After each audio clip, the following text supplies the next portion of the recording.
Stand by for action.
Stand by for action.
Stand by for action.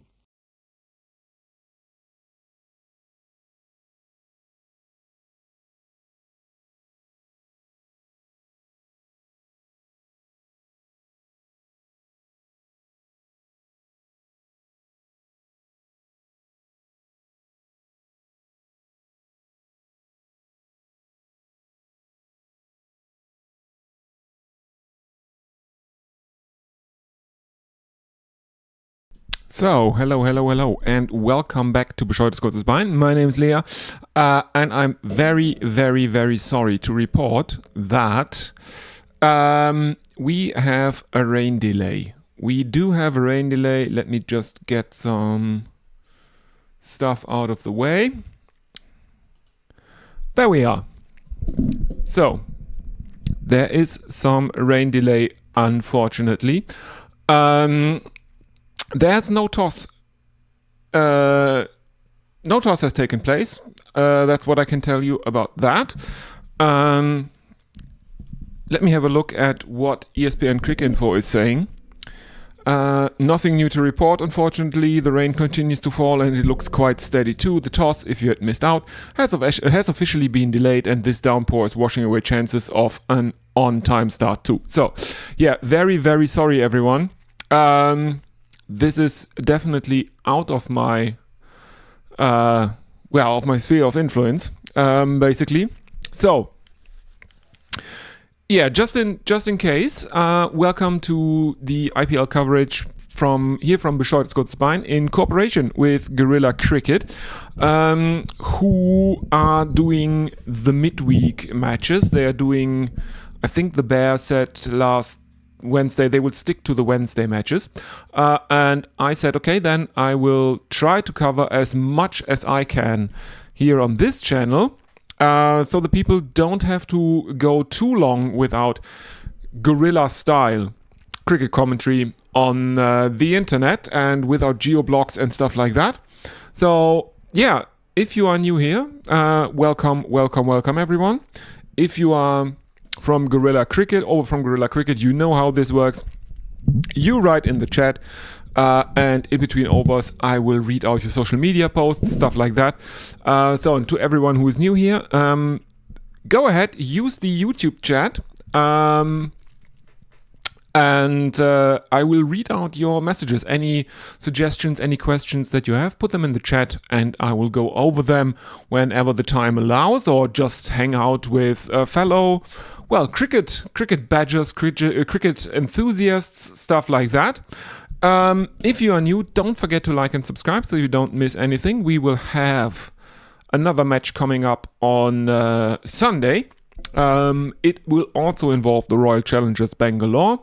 And it will also involve the Mumbai Indians. And I have to say that it's not my fault that it involves the Mumbai Indians again. We've had a poll over on Guerrilla Cricket on Wednesday, and people overwhelmingly voted for me to cover the later game on Sunday. So I will do that. Yeah, don't be too alarmed by the match info that you have on the screen.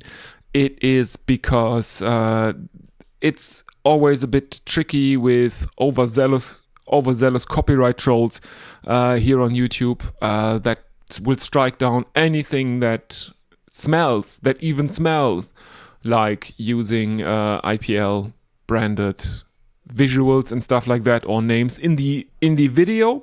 The hashtags in the description seem to be fine as far as I can tell. So that is okay. What is not okay is apparently using the logo of the IPL or stuff like that, or even using the real names of the teams on the visual feed. So the Maharajas are obviously Royal Rajasthanis, and the neutral grain spirits are the Royal Challengers Bangalore, because they are named after an Indian distilled spirit that apparently is, for a very good part, just neutral grain spirits. Yeah, so let's have a look if anyone is with us over on YouTube. Let me check. Go to live chat. Yeah, I can not even give you any teams or team sheets or anything like that, because there is no toss. There has been no toss, so there are no team sheets for me to see at the moment.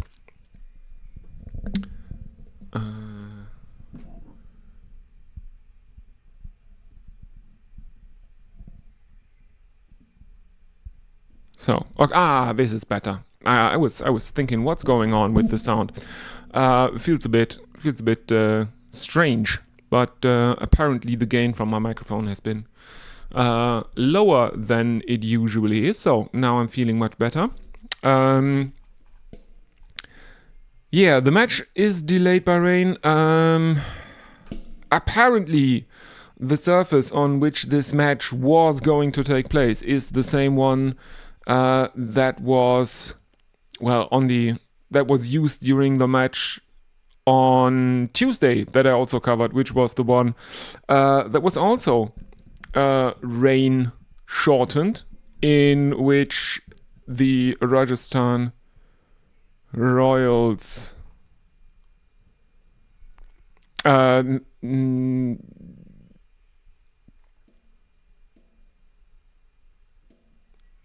yeah, it was the Rajasthan Royals.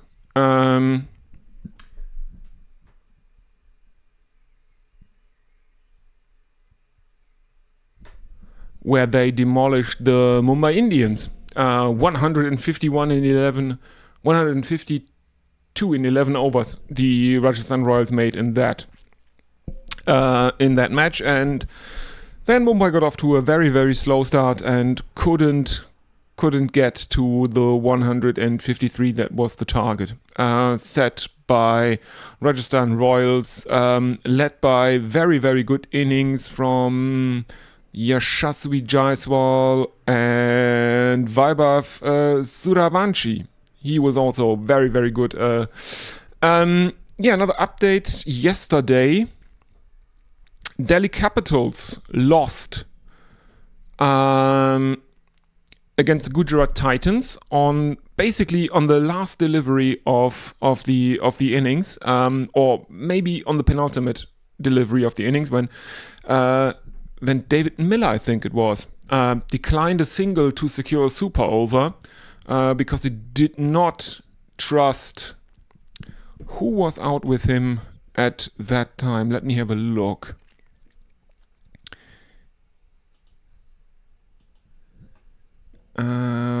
With whom did he bat at the time?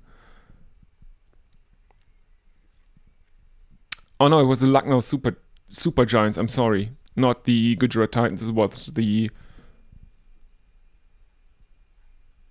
No, that's not correct. So Gujarat Titans, Delhi Capitals. That was the one where they lost it on the last delivery. And it was Kuldeep Yadav. David Miller and Kuldeep Yadav were out in the middle, and David Miller did not trust Kuldeep Yadav to get a single of the final delivery of the innings to secure a victory, but he also didn't take a single to secure the super over at least, which was quite stupid. And then yesterday, the Kolkata Knight Riders succumbed to the Lucknow Super Giants on the final delivery of the match. Lucknow Super Giants won by 3 wickets with 0 balls remaining. 182 was the target, which they reached on the spot, on the dot. So let's have a look at maybe at the table or something like that, because otherwise, there's not much to tell you at the moment. As I said, it's raining, and the update is about 15 minutes old now. The last one I can see, nothing new to report. Rain continues to fall and it looks quite steady now. Yeah, sorry. So let's have a look at the points table. Rajasthan Royals are in a top spot. 3 victories from 3 matches so far for the Rajasthan Royals. The Royal Challengers Bangalore are two positions behind them. In between are the Punjab Kings. They have won 2 of 3. The Royal Challengers Bangalore 2 from 2. Delhi Capitals are in 4th place. 2 from 3. Lucknow Super Giants 2 from 3. Sunrisers Hyderabad 1 from 3. Gujarat Titans 1 from 3. Mumbai Indians 1 from 3. Kolkata Knight Riders and Chennai Super Kings are the 2 teams that are winless in this season of the IPL thus far. Yeah, I'm very, very sorry that I can't tell you anything, but I will put on some. I guess I will put on some audio. Maybe that's a good idea. I think I can have a look at my channel, and I will put on an interview or something. No, I guess I have an idea. Let me see. How do I do this? Best. I can give you either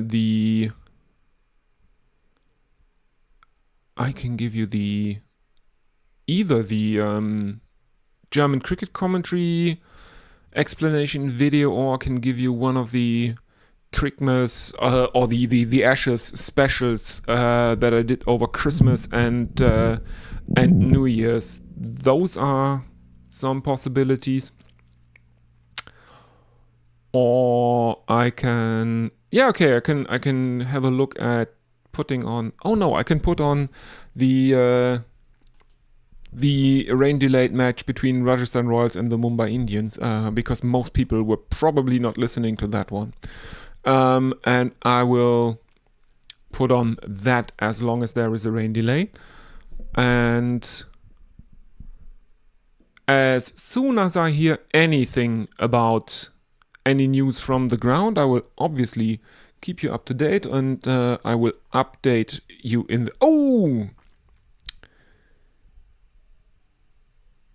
Oh, I'm just reading. Good news, everyone. Ground stuff has emerged, and they seem to be peeling off the covers. Not very briskly, but it is happening. The rain may also have eased up a touch.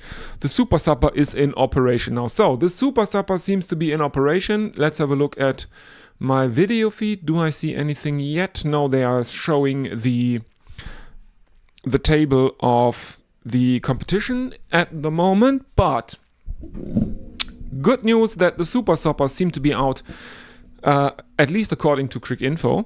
I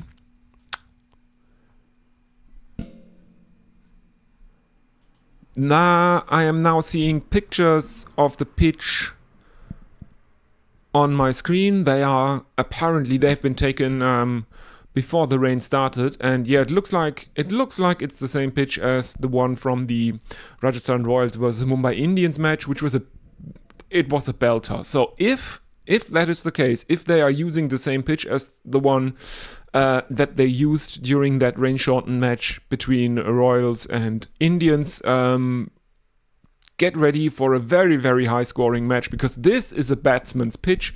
It's a bowler's graveyard, and I predict scores in excess of 220.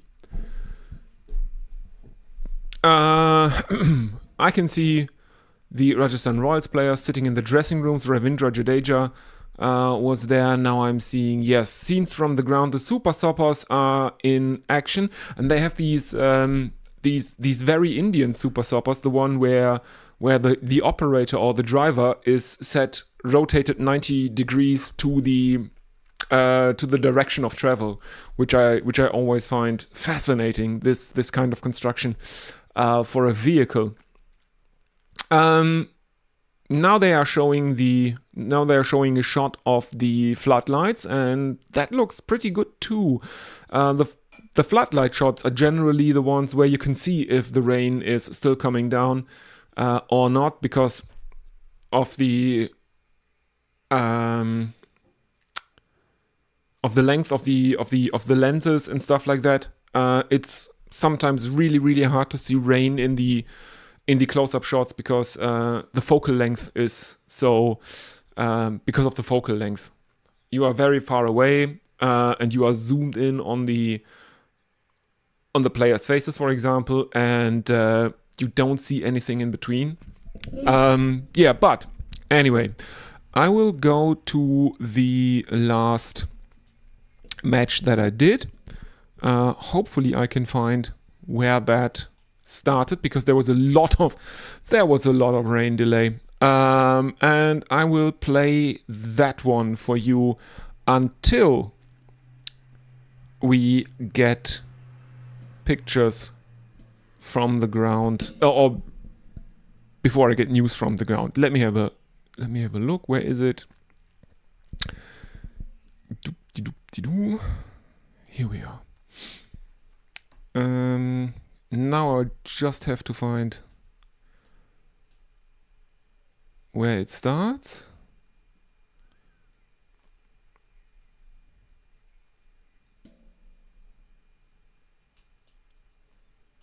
Let's try here.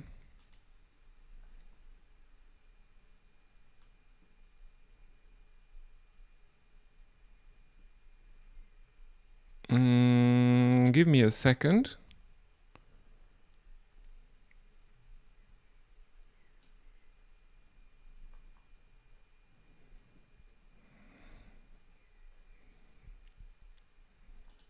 Good. Okay. Good enough. I think I found basically the start of my coverage.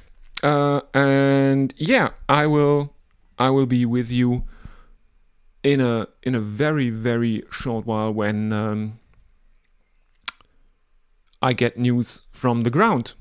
So enjoy coverage of the last match. I will just do audio. Enjoy the coverage of the last match that I did, that probably not many people heard. See you in a bit.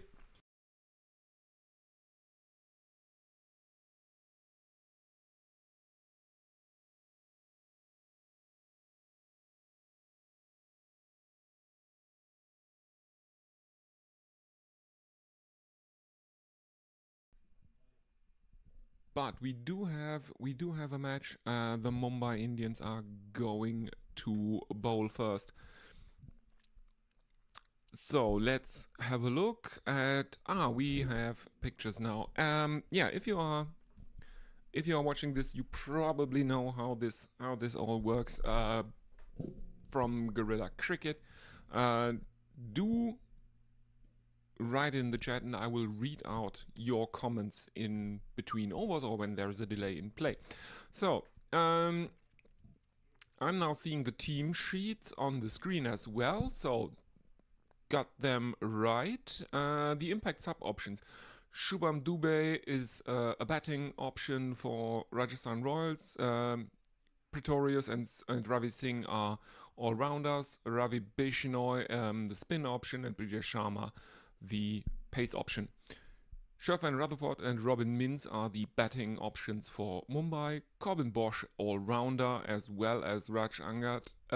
And the last one is then obviously, who was it? He is obviously the bowling option for Ashwani Kumar. He is the bowling option for the Mumbai Indians, which they will definitely not use because they are batting second. Their team is front-loaded with bowlers and they will sub in a batsman during the second innings, which will be an 11-over affair, I think.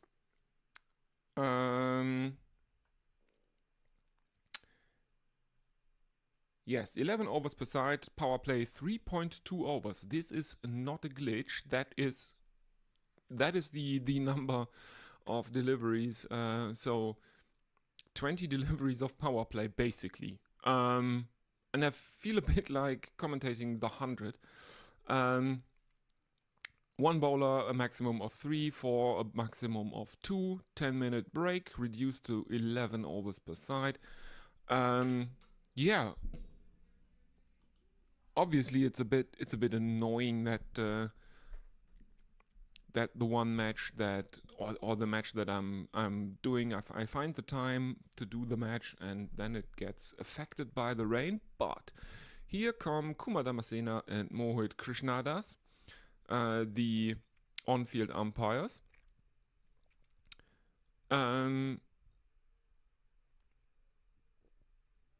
Yeah, again, Kumar Damasena is one of two ICC international umpires that was also a World Cup champion in the 50 over format of the game.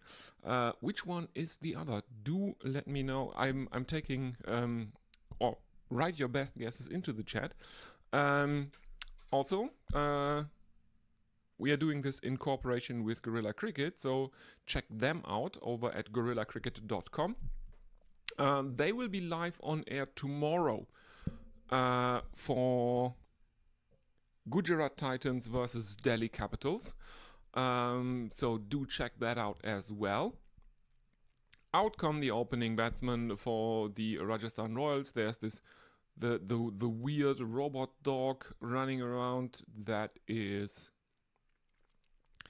I think that thing brings out the ball. That's a bit like the giant RC truck during the World Cup that brought out the match ball into the middle. But the IPL is using some robot dog that is hopping around the field. So Suryavanshi and Jaiswal will open the innings for the Rajasthan Royals. 70 matches for Jaiswal, 10 for his opening partner thus far. And Deepak Chahar apparently will open the bowling for the Mumbai Indians. 97 matches, 89 wickets in his IPL career. Jasprit Bumrah is directing traffic out there in the field. Hardik Pandya is obviously the captain according to the team sheet, but probably delegating some of the responsibilities over to Bumrah, who is the senior bowler in this Mumbai Indians team, one would think. So we are about to get underway here in Guwahati. Let's get to it. This being basically an 11 over game, there is some hitting to be expected, and Deepak Chahar style. And off the first delivery, it's a back of the hand delivery. It's a bit too short. It is there to be pulled by Jaiswal, who duly obliges.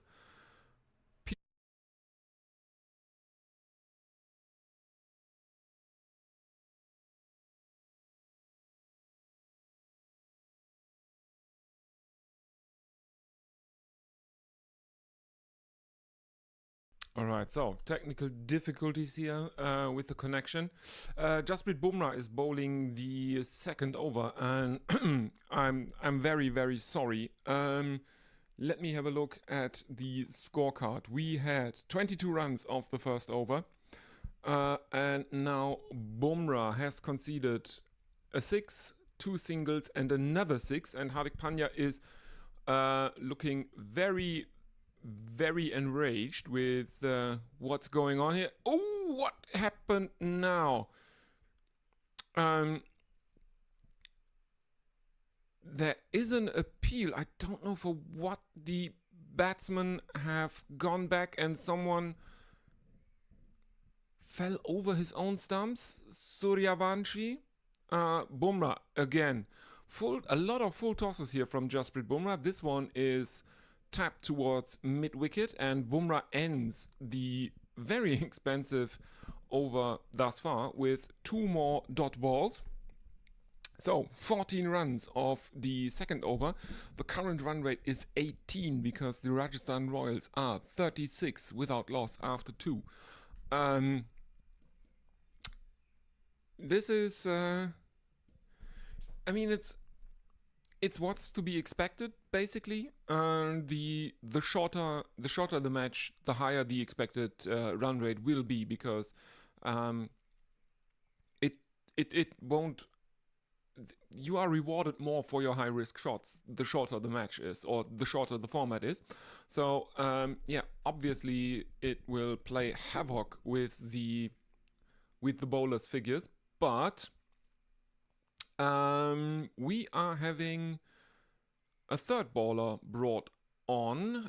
Trent Boult is replacing Deepak Chahar. In he comes, left arm over the wicket to the left-handed Jaiswal, and Boult travels too.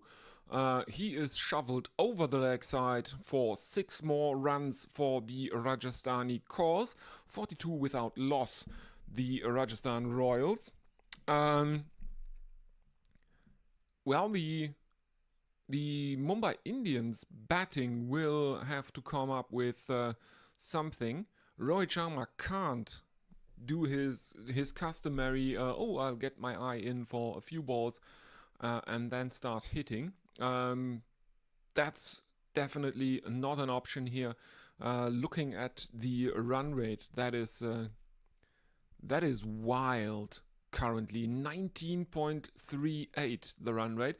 In comes Boult again, left arm over the wicket, and is lap pulled by Jaiswal, and again for 6. Ryan Rickleton is chewing on his keeping gloves behind the stumps. 48 for no loss inside the third over. 2.2 overs have been bowled, so we still have 1 more over of the power play, 6 more deliveries of the power play, because the game is shortened to 11 overs per side. The power play will be 3 overs and 2 deliveries, so basically 20 deliveries of power play will be bowled. In comes Boult again onto the feet, onto the toes of Jaiswal, and the Rajasthan Royals run a quick single as it is fielded in the leg side. So Suryavanshi is back on a strike.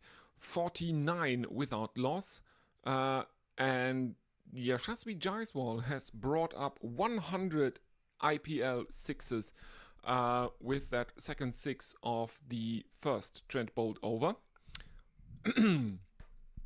So Suryavanshi is on a strike. 13 of 5 for him. At the other end, Jaiswal is on 36 of 10. In comes Boult again, and now Suryavanshi is joining all the fun as Trent Boult bowls left arm over the wicket.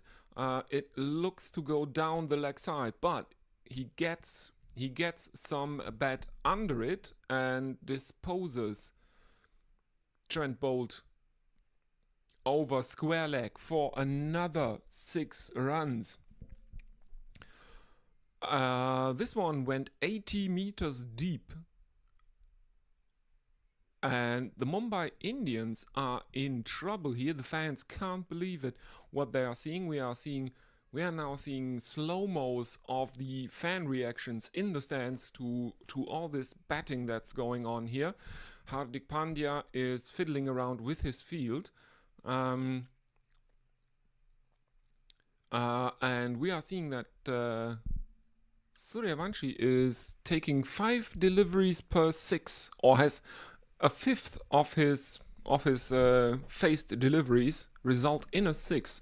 It's a relatively small sample size. He's only played 10 IPL matches before this one. Now there is a wide outside the off stump. It is a bouncer by Boult, and it's given as a wide. He bowls it short of a length and very, very wide outside the off stump. In he comes again, and this one is a straight on drive, but there is a fielder, that's Tilak Varma, at long on. He the ball, and the Rajasthan Royals have run another single. 21 runs thus far off the over from the first over of Trent Boult in this match. It is the last full over of the power play. Two more deliveries after this over will count as the power play. Rohit Sharma jogging around now. and Jaiswal is back on strike. The run rate is north of 20 now. That's wild. And another single to end the over. 22 runs have come off the third over of this Rajasthan Royals innings, which will last for 11 all told. Jaiswal on 37 of 11, Suryavanshi on 20 of 7, and Trent Boult has figures of none for 22 from 1 over. The run rate is 58. The score is 58 without loss. Oh no, the run rate has come down. It's 19.33 now. I'm sorry. I think it was one delivery ago. It was north of 20. Hardik Pandya, 154 matches for him, 79 wickets. Those are all IPL career numbers. I have to clarify. He has Jaiswal in his sights. In he comes. Well. Duck in, short outside of stump. Jaiswal walks across looking to scoop it. Misses it, and it is a dot ball, a very, very rare dot ball in this match. I think we've seen 4 now, I think. 3 or 4.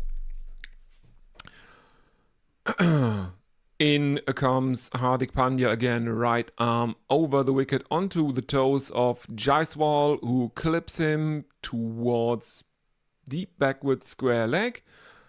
There is a fielder and just a single. So the partnership is 59 of 21 deliveries now. Rajasthan Royals 59 without loss. And that is the end of the power play. The field can now spread out again.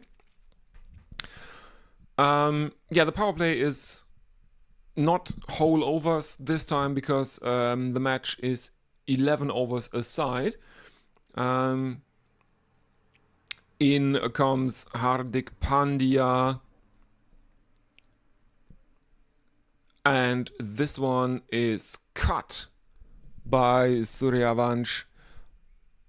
And there is another single, bringing up the 60 now for the Rajasthan Royals. Interestingly enough, the Rajasthan Royals are opening with 2 left-handed batsmen.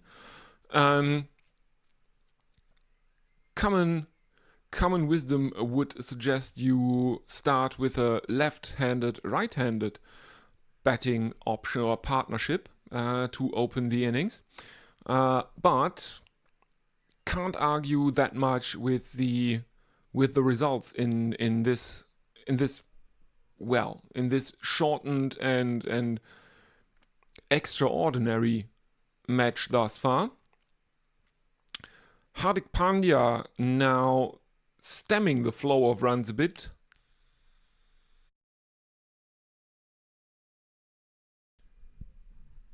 Okay, hopefully now we are a bit more stable. I don't know what's going on with my internet provider, but Shardul Thakur is brought on for the Mumbai Indians now for the 5th over of 11 in this Rajasthan Royals innings, and he is greeted by the Rajasthan batsman with a 6, a 4, and a single to start off the 5th over. Suryavanshi is taking quite a liking to Shardul Thakur here. 73 without loss after 4.5 overs.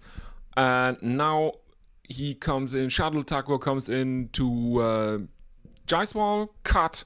But there is now a fielder outside of the 30-yard circle, and the Rajasthan Royals are held to a single, 74 without loss. 2 more deliveries to come in Shardul Thakur's first over. The run rate 15.86 after it was at times during the power play north of 20. And why is ESPN Crick Info is having a stroke? I can't access scorecard. Now it's coming up. So Deepak Chahar, economy of 22. Bumrah, economy of 14. Trent Bolt, economy of 22. Shardul Thakur, economy of 18 at the moment, or around 18. And Hardik Pandya has an economy of 4. So now we are seeing slow-mo replays because Suryavanshi, I think, has hit another 6. Yes, indeed he has, and now he is looking to aerially drive Shardul Thakur to cover, but there is Tilak Varma coming in from a deep cover, and he takes an easy catch. Relatively flat batter, or relatively flat and low aerial cover drive from Suryavanshi, and that one is one too many. Tilak Varma takes a good catch in the outfield, and the first wicket for the Rajasthan Royals has fallen.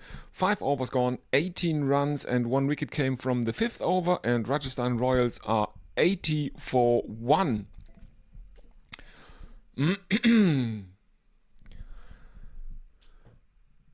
Suryavanshi has to go. He is out for 39. Caught Tilak Varma, bowled Thakur, strike rate 278.57. And Dhruv Jurel is coming out into the middle at number 3 for the Rajasthan Royals. 80 for 1 after 5 overs. 6 more to come. And if the Rajasthan Royals keep doing what they have been doing up until this point in the match, we might actually see a 160. Might we actually be in for a 160 in 11 overs? Ghazanfar is brought on, so spin for the first time in the match. He bowls right arm over the wicket, down the arse. Left alone by Jaiswal and called to wide. In he comes again, right arm over the wicket, hacked into the leg side by Jaiswal, but there is a fielder coming in from deep mid wicket, and there is just a single in that one. 82 for 1.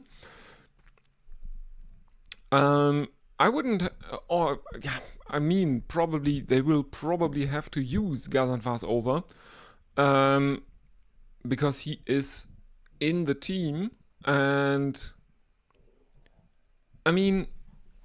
everyone is punished except for Hardik Pandya in this bowling lineup. Another single, this time into the offside. No, they have run a couple. The outfield is not looking. The second run, which they successfully complete. 84 for 1, 5.2 overs gone. 45 matches for Dhruv Jurel in his IPL career. He is currently on 2 of 1. In comes Ghazanfar again, right arm over the wicket. And an attempted cut shot, but Jurel misses and Rickleton takes it. There is no chance of a stumping. The back foot of Dhruv Jurel did not move a millimeter there. Remained planted behind the crease all for the whole time of this mistimed attempt at a cut shot. So, dot ball, very, very rare dot ball. In comes Dhruv Jurel again, and this time Jurel plays all around an arm ball from Jurel, and he is given out on the field. He has reviewed it, I think. Yes, indeed, he has reviewed it, but that is a very, very speculative review. I would think it looks like he has been hit on the back leg in front of middle stump. The only thing that might actually save him is if there is an inside edge, and we are now seeing the review process. It doesn't look like there is any deviation of the inside edge of Dhruv Jurel's bat. Now there is ultra edge coming up, and there is a flat line as the ball passes the bat. It thunders into his back leg in front of middle stump, and I would suggest that is out. Indeed, we are seeing ball tracking now. It's pitching outside off. Impact is in line in front of middle, and it would have gone on to hit the top of leg, and that is out. Dhruv Jurel, LBW, bowled Ghazanfar for 2 of 3, and the Rajasthan Royals have now lost 2 wickets in quick succession, 84 for 2. Yeah, what a match, isn't it?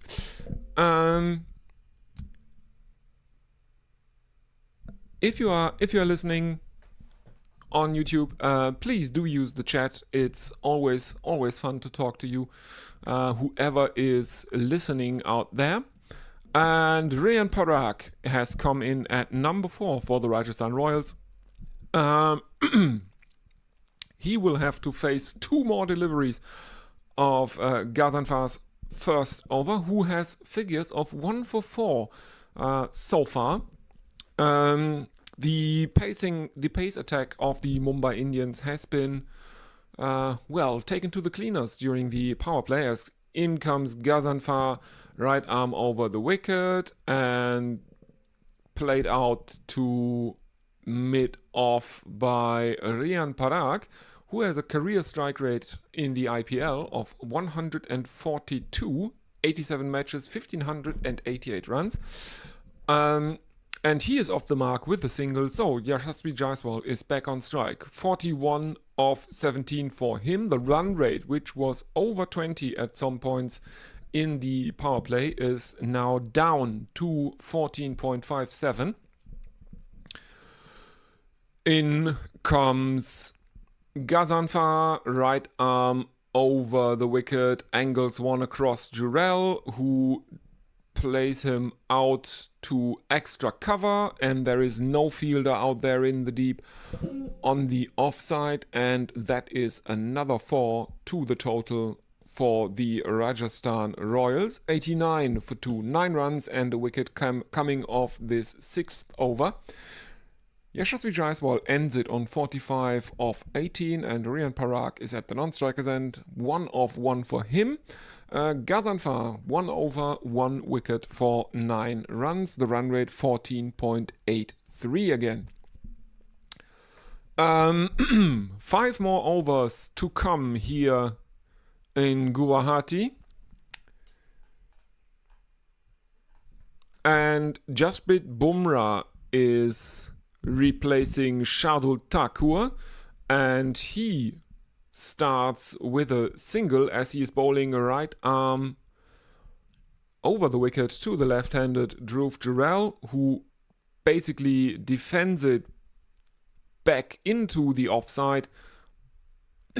But the only fielder that has any chance of stopping that in the square is Bumrah himself, and the Rajasthan Royals run a quick single, 90 up for them in the 7th over. 90 for 2. Jaiswal is on strike.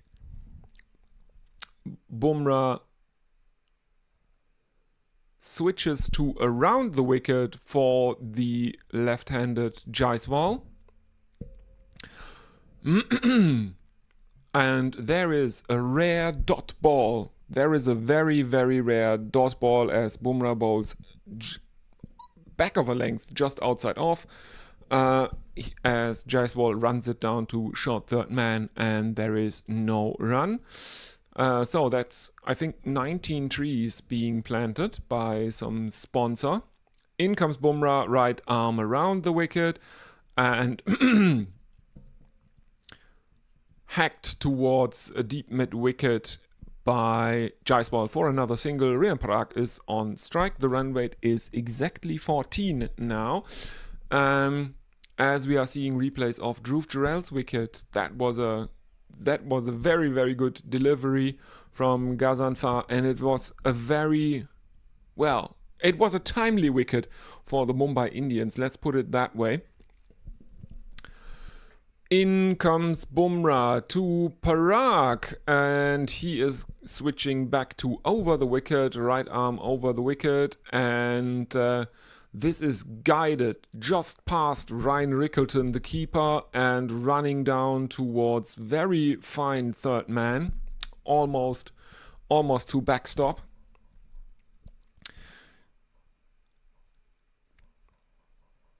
Yeah, goes very, very straight down the ground behind the wicket. In comes Bumrah again, and this one is hacked down into the leg side by Riyan Parag, and they run a single. So 96 for 2 after 6.5 overs. Jaiswal is back on strike, 46 of 20 for him. The run rate 14.05. Bumrah now with figures of none for 21 after that disastrous first over for him. 14 runs had come off that one. He has pulled it back a bit in the over so far. Only 7 runs off the first 5 deliveries. Final delivery, and Bumrah again bowls right arm around the wicket to the left-handed Jaiswal, who plays it out to cover. There is a fielder and another single. So Jaiswal pinching the strike, 97 for 2 after 7. Run rate 13.86.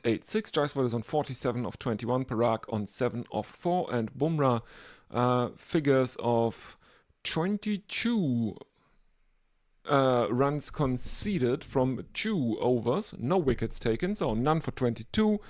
8 runs off the 7th over. Rajasthan Royals 97 for 2. So we have now seen 2 overs from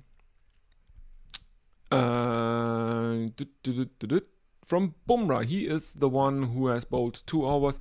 I guess they will go with Hardik Pandya, or Hardik Pandya will bring himself back on. Yes, indeed he does. He has been the most economical bowler, and he begins right arm over the wicket to the left-handed Yashasvi Jaiswal. Full toss that is played out to long off by Jaiswal, and Rajasthan Royals run a quick single, 98 for 2. And that brings Riyan Parag back into the crosshairs of Hardik Pandya.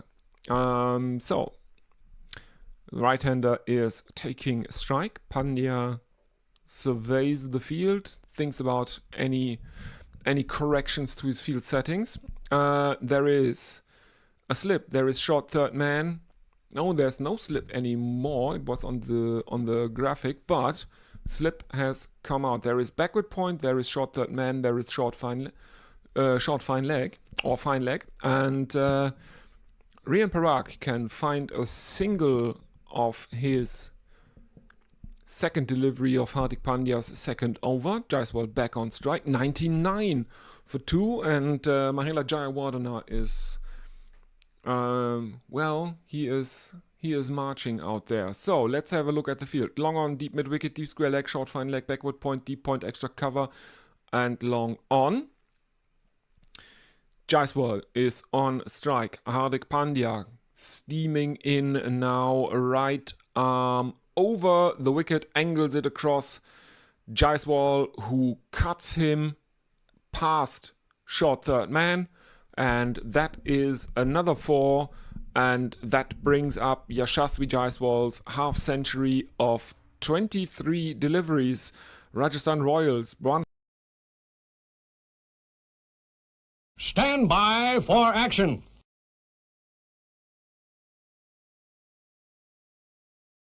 All right, and we're back, and apparently there has been a toss. So a toss has taken place. let me give you all the details according to Crick Info. Time for the toss. Partida and Parag out there in the middle.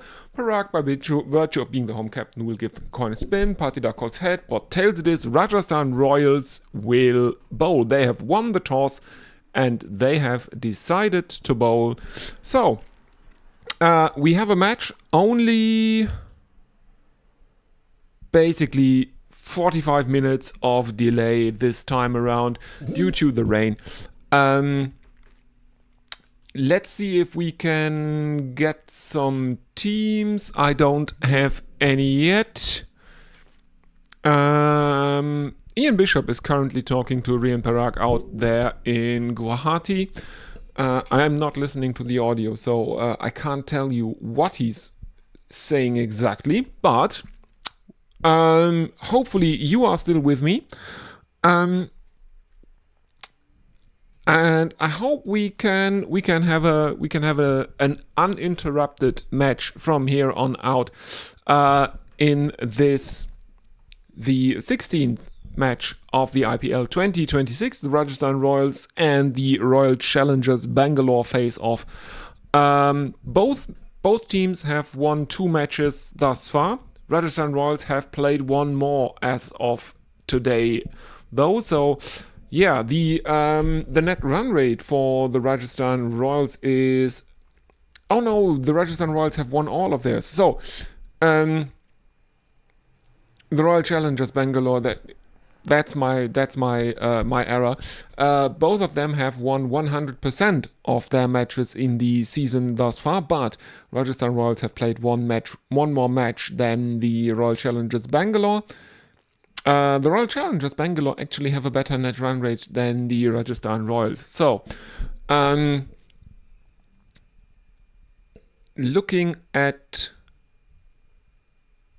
the table, whoever wins today will go to the top of the table, because between Rajasthan Royals, who are on 6 points, and Royal Challengers Bangalore, who are on 4, there are the Punjab Kings, who had 1 washout, and there is the rain coming down in Guwahati. Oh dear. Someone rushed out with an umbrella for Ian Bishop. Looks like it's heavy rain, and oh yeah, it is heavy rain. Oh dear. Yeah, what can I say? The toss has taken place, and during the interviews with the captains, they got Rian Parag done all right, but Partida, who was the second captain to be interviewed, when he was interviewed by Ian Bishop out in the middle, suddenly the heavens opened up, and it was a veritable flood. The covers are brought on swiftly. Let's hope this is just a very quick shower. If they can get covers onto the whole of the ground, I hope that the mopping up operations will be swift and we don't have too much more of a delay after having the toss delayed by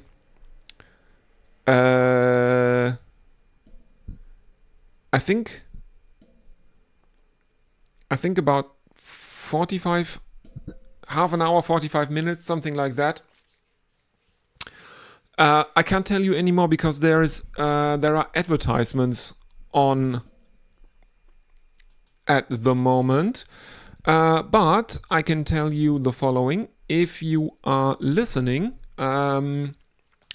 please do use the YouTube chat. If you are coming over from Gorilla Cricket, with whom we are partnered to bring you as much IPL coverage in a non-geo-blocked and maybe a bit irreverent way. So yeah, Gorilla Cricket, check them out. They will do they will do matches on Wednesdays. They are doing the Wednesday matches with a with a production that is a lot more professional than this one is. Multiple commentators, rotating comms, stuff like that. All the stuff I can't do as easily here from my home. But please, if you are watching, use the chat. I will go to your social media messages or to your YouTube chat messages in between overs, and when there is a delay, let me know what you think, what you want to ask, stuff like that. It always helps if you are also writing in. If you are talking to me, that makes it a lot easier than having what is basically a 4-hour monologue commentating on what is going on my screen, and it feels a bit more like a real community. If you are new here, that's basically how it works. You write in the chat. I will come to your social media messages in between overs and when there are interruptions in play, delays, stuff like that. If you are new, don't forget to like the stream and also subscribe to the channel, and then check out our partners Guerilla Cricket over on guerillacricket.com for articles, for live coverage. They do the Wednesday games during this IPL, but they also do obviously all of the England national team matches, the test matches. The test summer is coming up for England, and I think who is coming to visit Sri Lanka and Pakistan, I think, are coming over to England for the test summer this year. So if you want coverage of that, you should go over to guerillacricket.com. You can find where you can follow them over on their website. They have a YouTube channel, which is linked in the description to this very live stream here. So you can check them out, subscribe to them as well. And I will keep you updated what is happening. I can tell you about the 11s because the team sheets have been exchanged and ESPN Crick Info have updated their live coverage.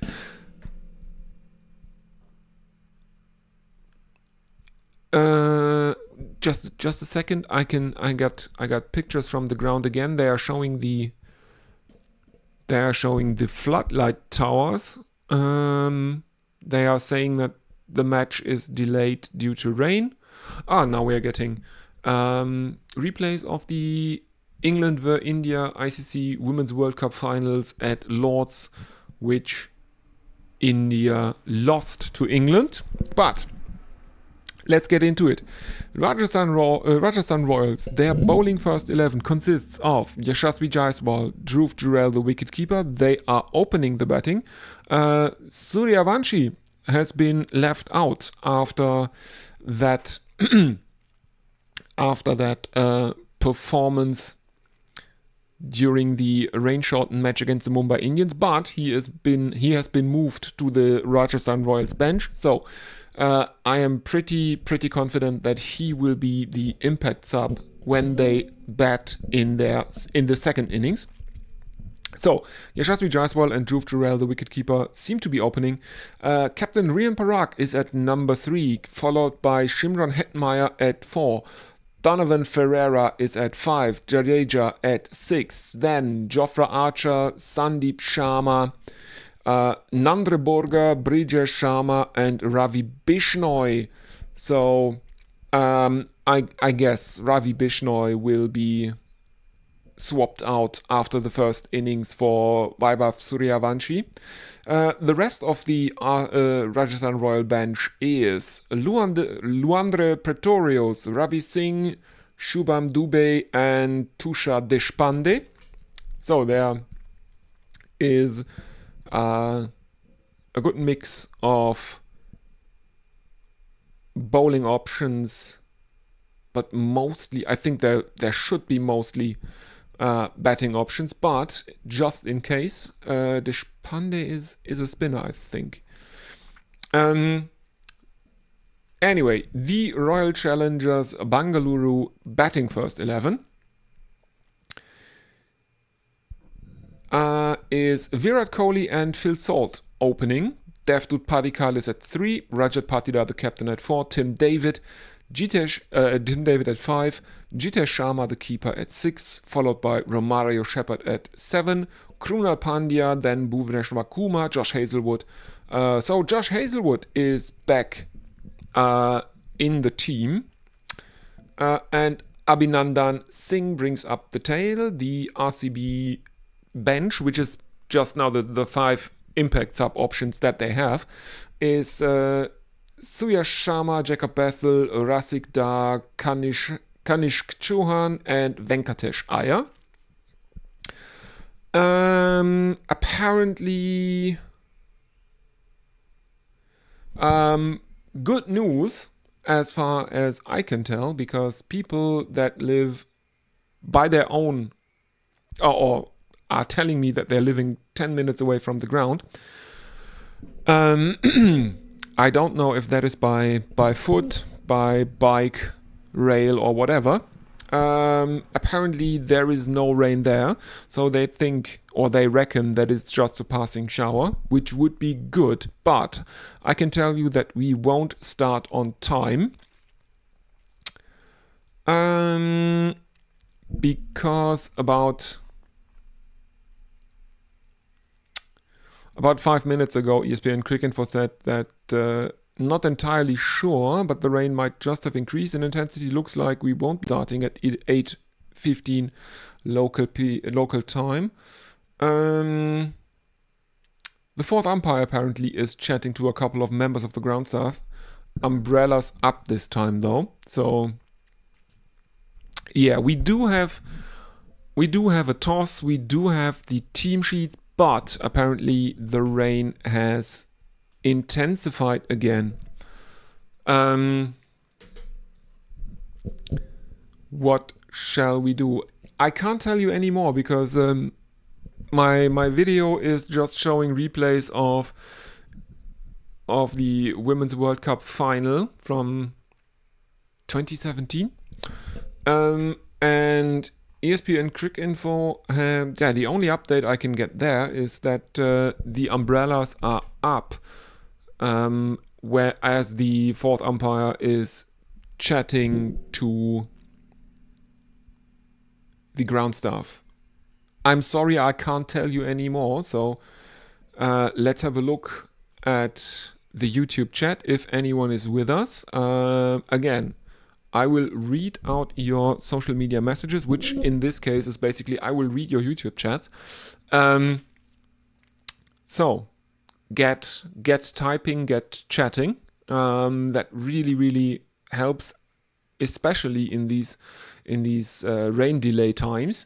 But I don't see anyone there. So I will put on some entertainment. And then I will have a look and I will keep you updated on the situation at the ground in Guwahati. And you won't miss any of the action here. And I will update you when I get a revised start time or a new time for an inspection or anything like that. Very sorry about this, but I can't really help it. So. Don't go anywhere. Listen to the rest of the rain-shortened match between the Rajasthan Royals and the Mumbai Indians, and I will see you in a bit.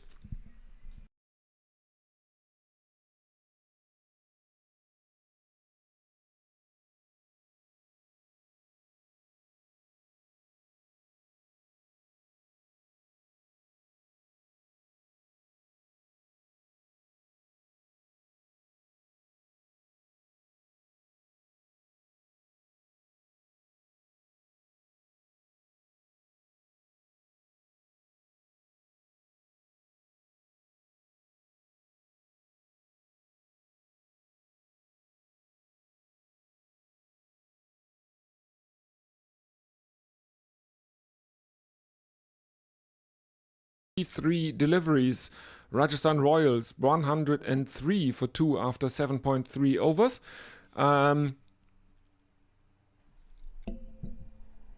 That's a very, very stylish way to bring up a 50, and Jaiswal obviously one of the most stylish players. Next delivery, nicely played by Jaiswal, who is stepping out into the leg side to give himself, well, to readjust the angle of that delivery.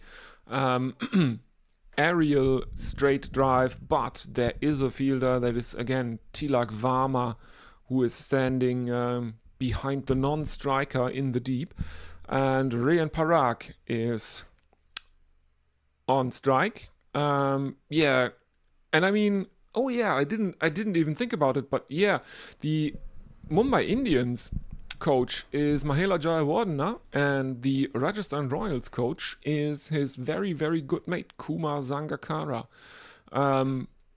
People of a certain age who watched Sri Lanka play cricket in the about 10-15 years ago will absolutely remember those two. And Parag is taking strike. Final delivery, a dot ball of the 5th. Full toss and high into the air. Does it have the legs? Yes, indeed it does. There is a fielder out in the deep on the leg side at cow corner, but he can't make a miraculous catch on the boundary. That is another 6 runs over the fence. 13 runs coming off the 8th over, and Hardik Pandya ends his 2nd over with figures of none for 17. Rajasthan Royals are 110 for 2, Rian Parag on 14 of 7, and Jaiswal on 53 of 24 deliveries. And unluckily or unfortunately for the Mumbai Indians, Yashasvi Jaiswal will be the man on strike to start the next over. Let's see what the Mumbai Indians will do. Will we see another over of spin? I am guessing Ghazanfar will have to do. Yes, indeed he does. In he comes, right arm over the wicket, angles one across the left-handed Jaiswal, who just picks him up, and it is a 1 bounce, 2 bounce, 4 for Yashasvi Jaiswal, 114 for 2.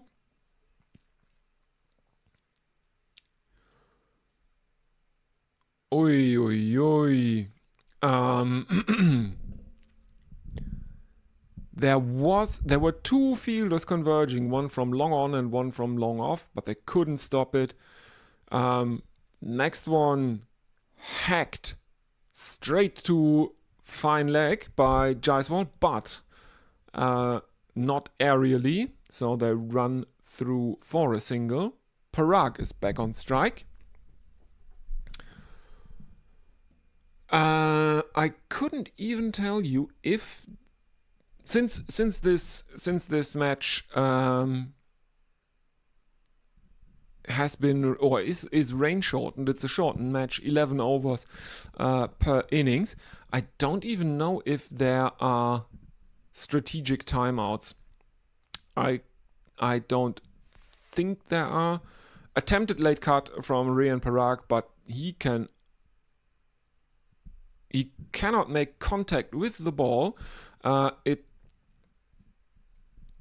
It deflects off the inside of Ryan Rickleton's left pad towards short third man, and there is no run. 115 for 2, and again aerially and over the fielder at long on this time. That's another 6 from Rian Parag. The run rate is 13.96. And yeah, it was north of 20 during parts of the power play. 2 more deliveries, in he comes, and again. And this time it's not long enough. It is Tilak Varma at long on who takes a very, very easy catch. That was a bit of a slower delivery from Ghazanfar, and Riyan Parag mistimes one straight down the throat of Tilak Varma at long on. And the 3rd wicket has fallen for the Rajasthan Royals on the penultimate ball of the 9th over. So 2 more overs after this one. So yeah, they don't care. Riyan Parag has to go caught Tilak Varma, bowled Ghazanfar for 20 off 10, strike rate 200. In walks Shimron Hetmyer. Not wearing a helmet at the moment. But also not wearing a cap, as Shimron Hetmyer likes to do. 121 for 3, 8.5 overs gone. Hetmyer is on strike. Yashasvi Jaiswal is at the non-strikers end. He's on 58 off 26. The run rate has dropped below 14 now, 13.7 it is. And Ghazanfar has taken 2 wickets, figures of 2 for 20. From 1.5 overs. Hetmyer marking his guard. 89 matches, 1500 runs exactly, at a strike rate of 152. That's IPL career stats for Shimron Hetmyer. He is taking strike. Ghazanfar, right arm over the wicket to the left-handed Hetmyer, who cuts him towards backward point. There is a single taken by the Rajasthan Royals batsman, 122 for 3, and Hetmyer hogs the strike. So at the end of 9 overs, Rajasthan Royals are 122 for 3, 12 runs and 1 wicket coming off this 9th over. Shimron Hetmyer 1 off 1, Jaiswal 57 off 26, Ghazanfar with figures of 2 for 20 from his 2. And I would be pretty surprised if the penultimate over, or the 10th over, would not be bowled by Jasprit Bumrah. He has been costly so far in the match. He has conceded 22 runs. He has conceded 22 runs.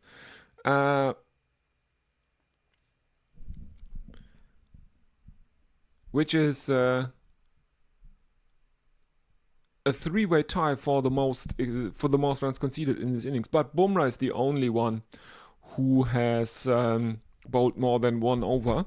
Deepak Chahar and Trent Boult only took 1 over to go for 22. So yeah, he has not taken any wickets yet, but I'm guessing that Hardik Pandya thinks that experience and class will tell. In the end, most important thing, if he can keep the runs down here, Bumrah, as he starts with a dot ball, and then concedes just the single to Hetmyer, who cuts him towards point. 123 for 3.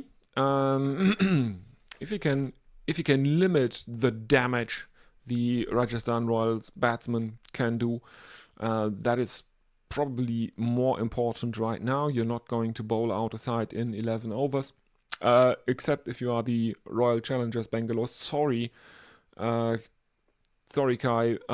They are, I think it's the lowest score in IPL history, 49, and it didn't even take 10 overs, which was quite fun because I think in the 2017 edition of Wisden India, which was the 10th anniversary IPL edition, or the one after that, the that was the edition with the 10 years of IPL special, basically. And at that point, Royal Challengers Bangalore held the record for both highest total in IPL history and also lowest total in IPL history, I think. Yes, but Jaiswal is looking to get on with it, and he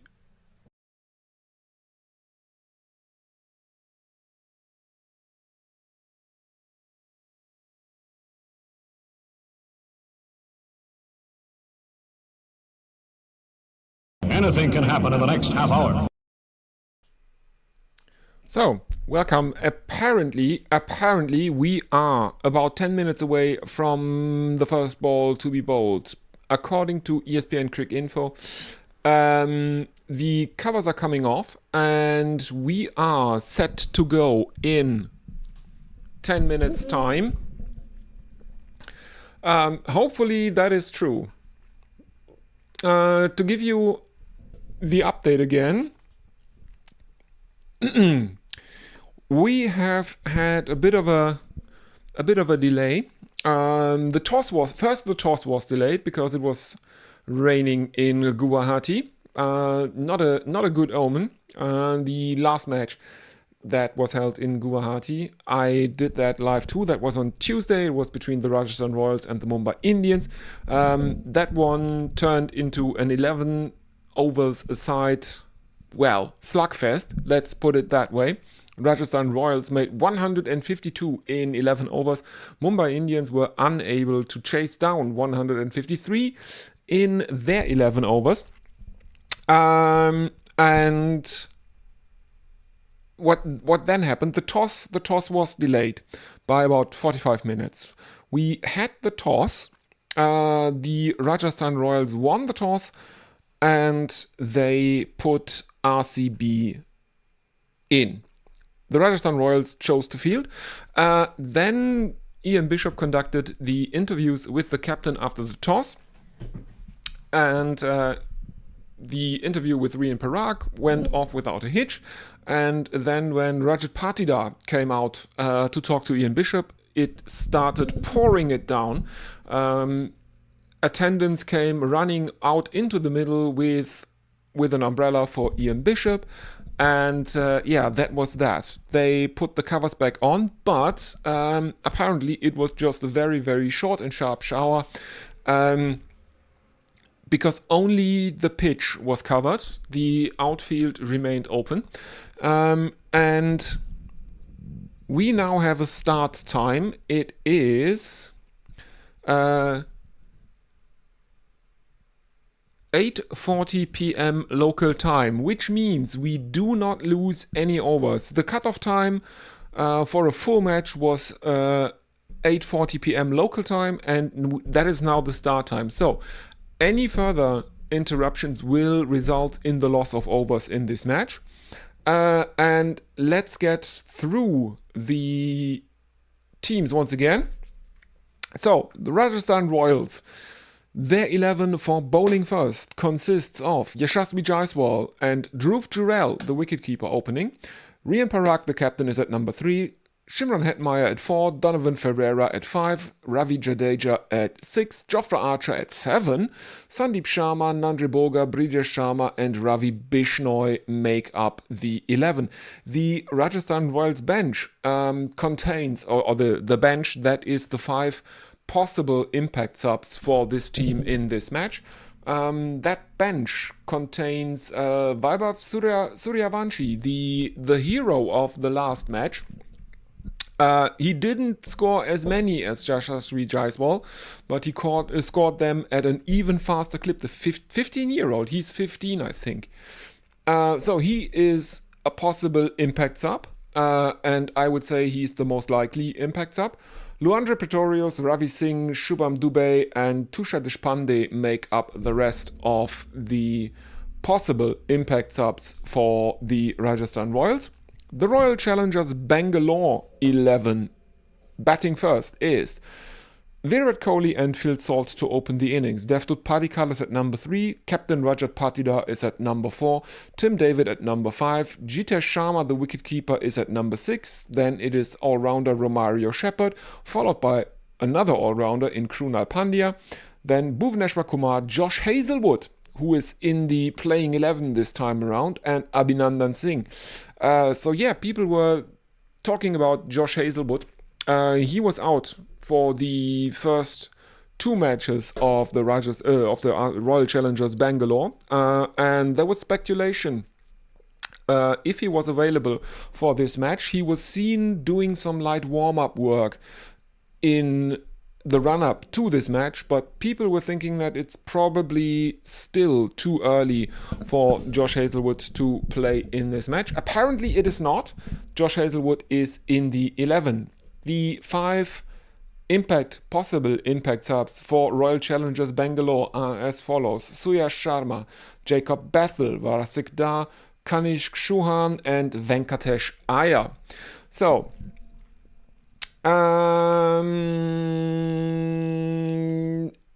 yes, there is an interesting point to be made here on the subject of strategic timeouts. The Tuesday game here in Guwahati, that 11 overs aside affair, that did not have any strategic timeouts due to the fact that it was reduced to 11 overs aside.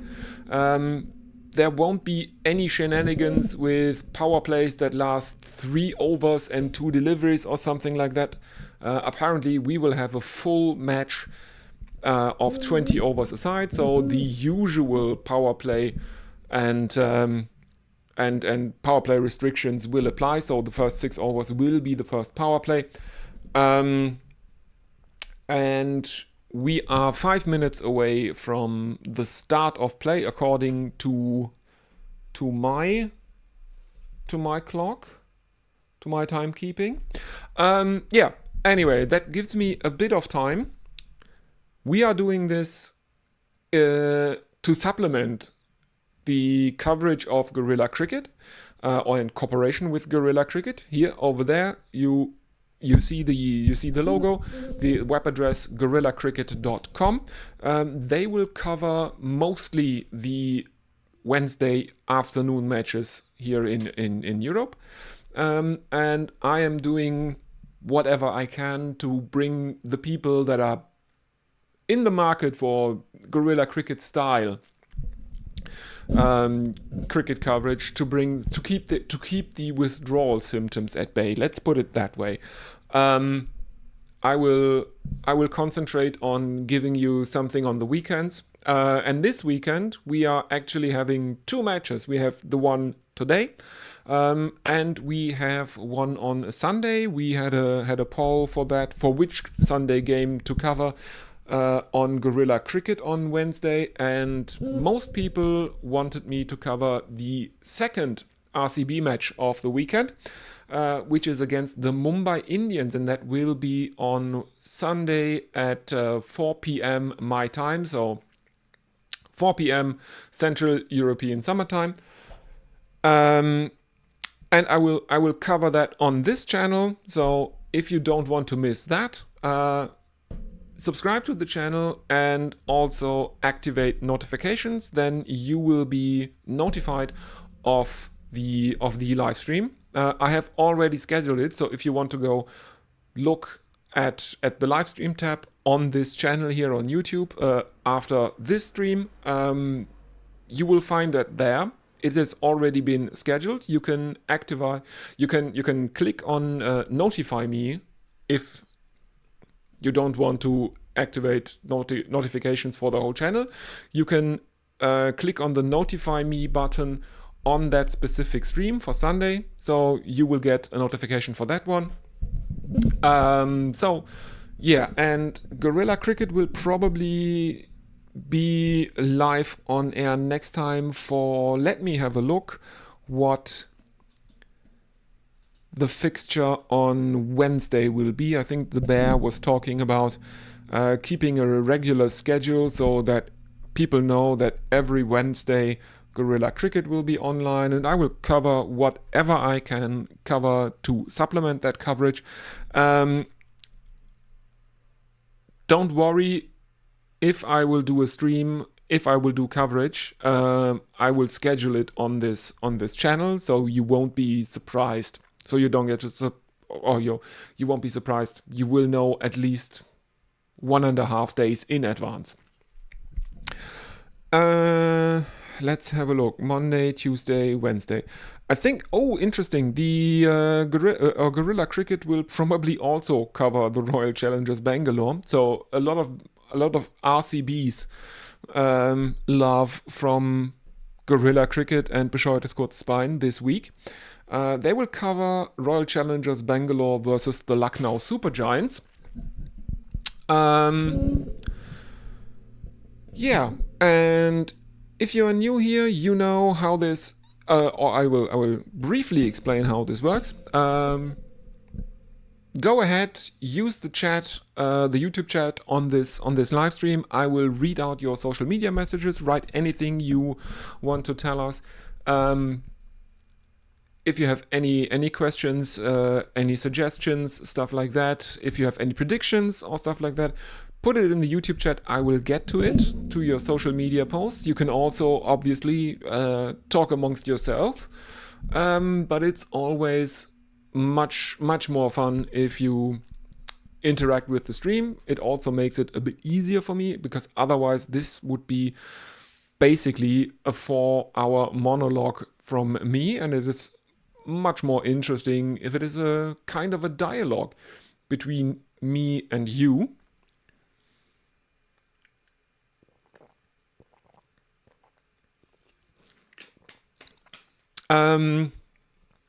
Yeah, so don't forget to like and subscribe. As always, really helps out a small channel like mine. After the match, you can also look around on this channel in the under the playlists. For example, there is a playlist with all the English language content on this channel. There's a lot of interviews with people from with people that I from my orbit, or from the same region of the cricket world and stuff like that, from Guerrilla Cricket. But there's Anindo Dutta. There is an interview with one of the hosts of the Reverse Swept Radio podcast. There is one with WG Rumble Pants, stuff like that. So check that out after the match. And yeah, I can tell you, good news, everyone. We will have action, because the players are out there in the middle. The opening batsmen for the Royal Challengers Bangalore are out in the middle. Virat Kohli and Phil Salt are checking the pitch, and I think Jofra Archer will open the bowling, because he is warming up now. He's throwing some practice. He's rolling his arm over in the outfield. Indeed, we have Phil Salt. Phil Salt seems to be the one who will face Jofra Archer first up. And yeah, we have the countdown. So just a few seconds before the first ball of this match is bowled now. Reminder, any further delay in play will cost us overs. In comes Jofra Archer, right arm over the wicket, and Phil Salt is gone. First ball, first delivery. It's a short ball from Jofra Archer, and Phil Salt ducks indecisively, gets his bat up, and I think he is hit on the glove. The ball loops high into the air and is taken by the keeper. That is a peach. That is an absolute peach from Jofra Archer. It bounces relatively high, and Phil Salt has to go. Cotterell bowled Archer for a diamond duck or a platinum duck, whatever you want to call that. Gone off the first delivery of the match. Devdutt Padikkal is coming in at number 3. So after one delivery, Royal Challengers Bangalore are none for one. Padikkal now taking strike, and Archer excellent figures of 1 for none. But yeah, that's what always happens if you take a wicket on your first delivery. Let's have a look.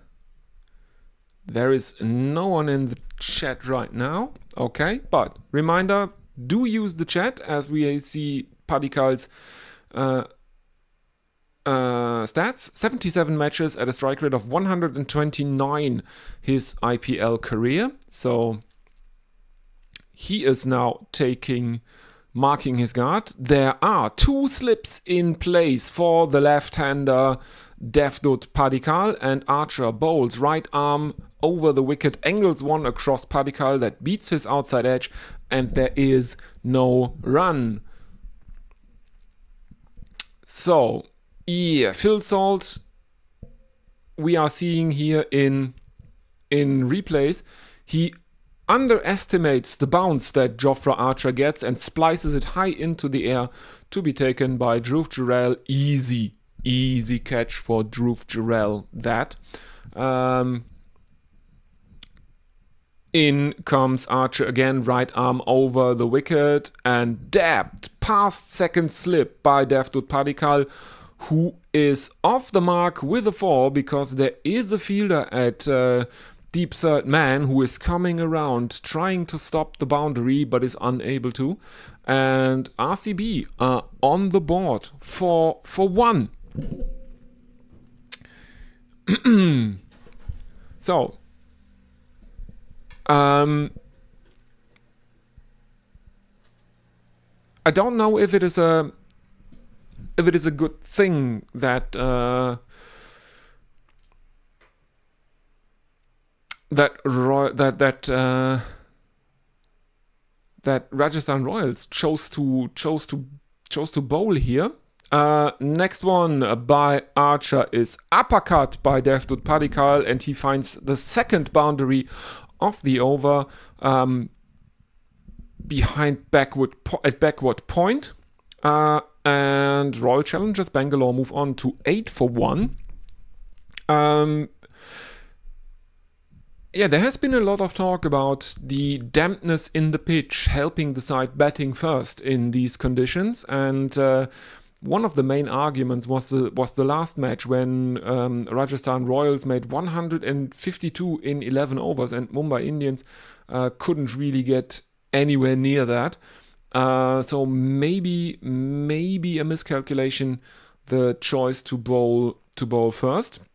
In comes Archer, and this one is an attempted leg glance, but it is fielded at fine leg or backward square leg by the Rajasthan Royals fielder. It is only a single for RCB. So Virat Kohli, for the first time in this match, he is on strike. RCB 9 for 1. One more delivery in Jofra Archer's first over. The first over of the innings is left. He was successful of the first delivery. Phil Salt had to go for a diamond duck. So 11 innings. In 11 innings, Archer has been able to dismiss Kohli once in the IPL. Oh no, in T20s. That's not even in the IPL, that's in T20s. In comes Archer.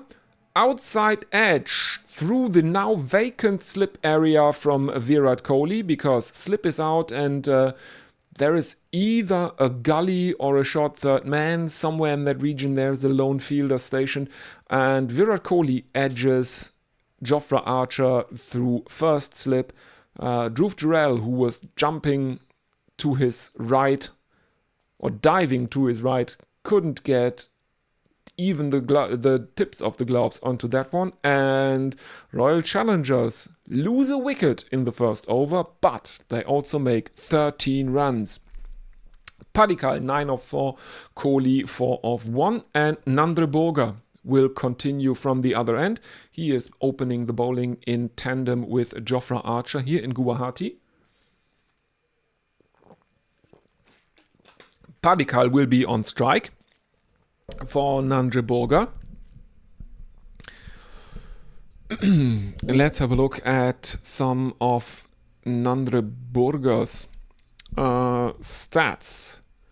92 matches, 102 wickets in his T20 career. In he comes, left arm over the wicket and cut by Devdutt Padikkal. There is a fielder at point, there is extra cover and cover, but he cuts it to the right of point, finds a gap in the offside field. Another 4 runs for the total, to the total for the Royal Challengers Bangalore. So that is 17 for 1.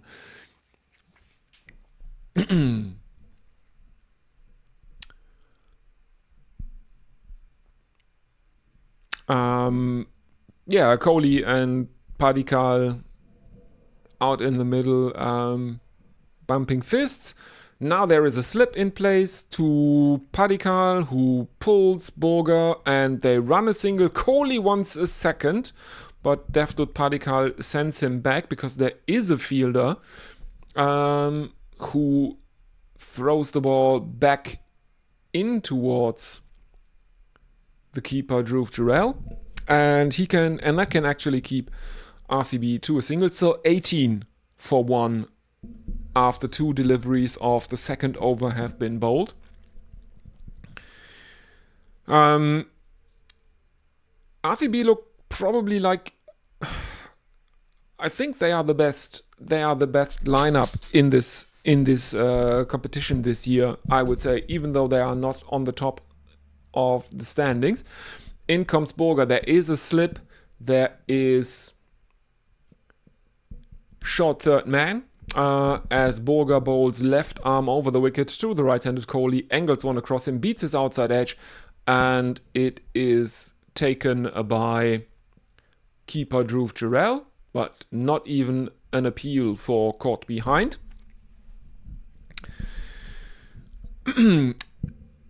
Still 18 for 1, the Royal Challengers Bangalore. In comes Borga again. This one is in the slot and deposited over backward square leg by Virat Kohli for 4 runs, 22 for 1. Just a second.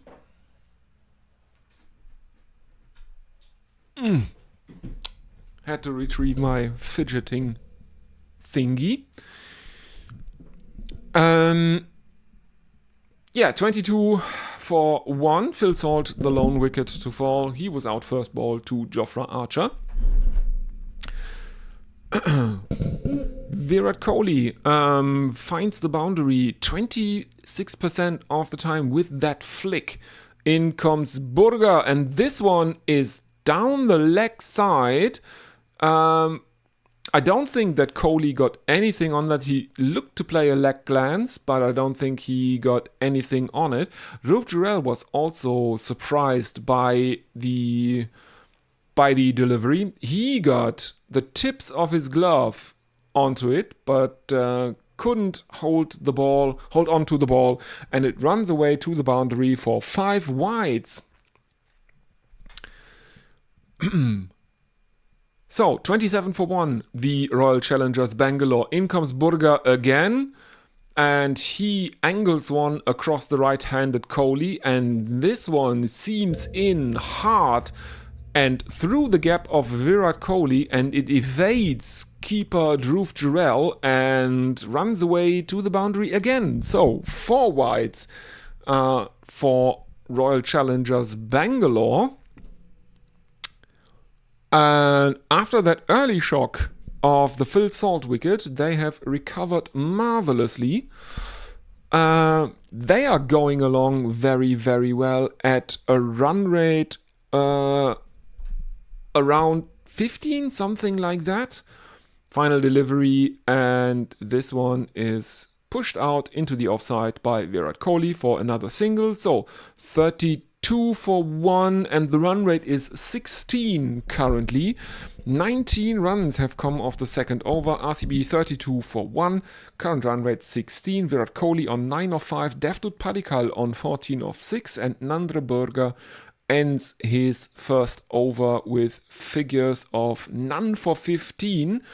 And I would suspect that Rajasthan Royals will go back to Jofra Archer, give him a second over relatively early on, because why not? So, looking at the YouTube chat, again, if you are listening to this, don't be shy, use the YouTube chat, any predictions, any suggestions, anything you want to talk about, put it in the YouTube chat. I will get to your social media posts in between overs or when there are breaks in the action. Also, check out Guerrilla Cricket. It is indeed Archer. In he comes, right arm over the wicket to Virat Kohli. There is a slip in place for Kohli, but Kohli edges it between a backward point and short third man, finds the boundary again. That is 4 runs.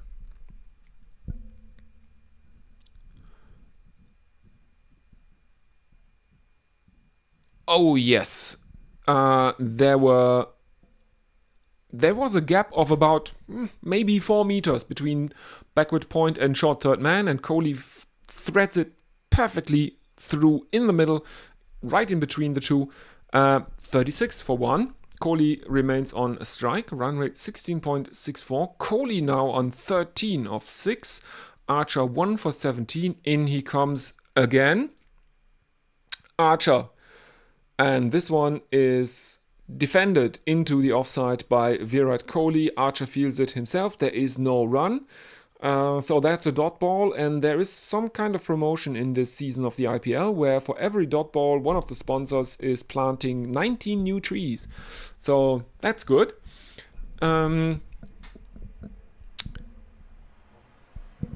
So Jacob Duffy apparently is the player to miss out from the RCB playing 11 of the last match. In comes Archer, and he angles one across Kohli that is a bit too short, and Kohli swivel pulls him for another 4 runs towards fine leg. 40 is up for RCB, 40 for 1 after 2.5 overs. The run rate is 16. 2 boundaries in the second over of Jofra Archer. So let's have a look at the chat. No one there. Okay. So Kohli has a strike rate of around 125 in versus the Rajasthan Royals in the IPL, which is, I don't think that's a very telling stat. In comes Archer again. And this one is cut by Virat Kohli. And again, he finds that gap between short third man and backward point. 44 for 1. I don't think that's a very, very telling stat, because Virat Kohli has played against Rajasthan Royals in every season of the IPL in which the Rajasthan Royals were not suspended. So and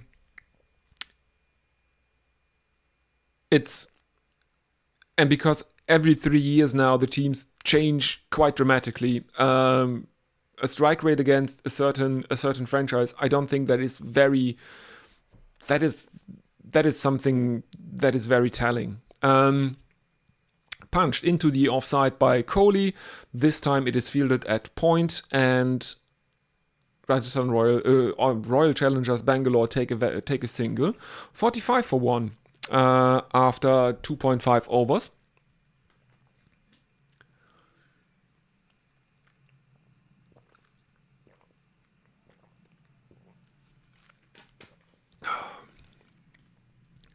Now we are seeing some... Oh, we are seeing replays of those 4 byes that Burger bowled in the last over. But I don't think there was a chance for caught behind. There is something on Ultra Edge, but it is when maybe there could have been a shout for LBW, but I don't think that the ball would have gone on to hit the stumps. Anyway, Devdutt Padikkal is back on strike. An Archer bowls right arm around the wicket and he angles one across. And Devdutt Padikkal tries to hook it, gets a top edge, and it flies high into the air. And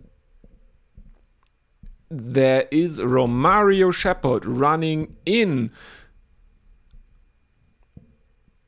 Oh no, it's not a top edge, it's just a really mistimed shot into the leg side from Devdutt Padikkal, and Romario Shepherd is running in and taking an easy skyer. The second wicket for RCB has fallen. Devdutt Padikkal has to... Oh, no, it's not Romario Shepherd, obviously. It's Shimron Hetmeyer.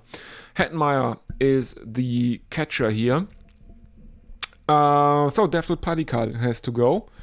He is gone for 14. Cord Hetmeyer bowled Archer at a strike rate of 200. And that brings to an end the third over. 13 runs and 1 wicket. RCB 45 for 2. Virat Kohli 22 of 10. Jofra Archer 2 wickets for 26 runs from 2 overs. And that brings out the RCB captain. Rajat Patidar is the batsman in at number 4 for the Royal Challengers Bangalore. 45 matches in the IPL, 158 strike rate. And Sandeep Sharma is brought on to bowl. He comes in right arm over the wicket to the right-handed Patidar, who plays one out to mid-on. There is a single taken.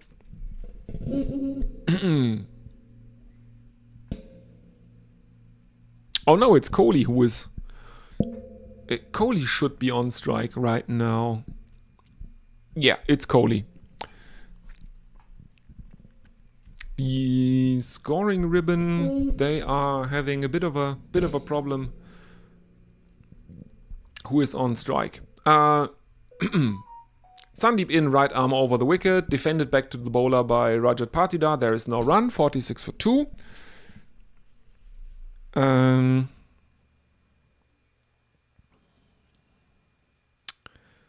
So,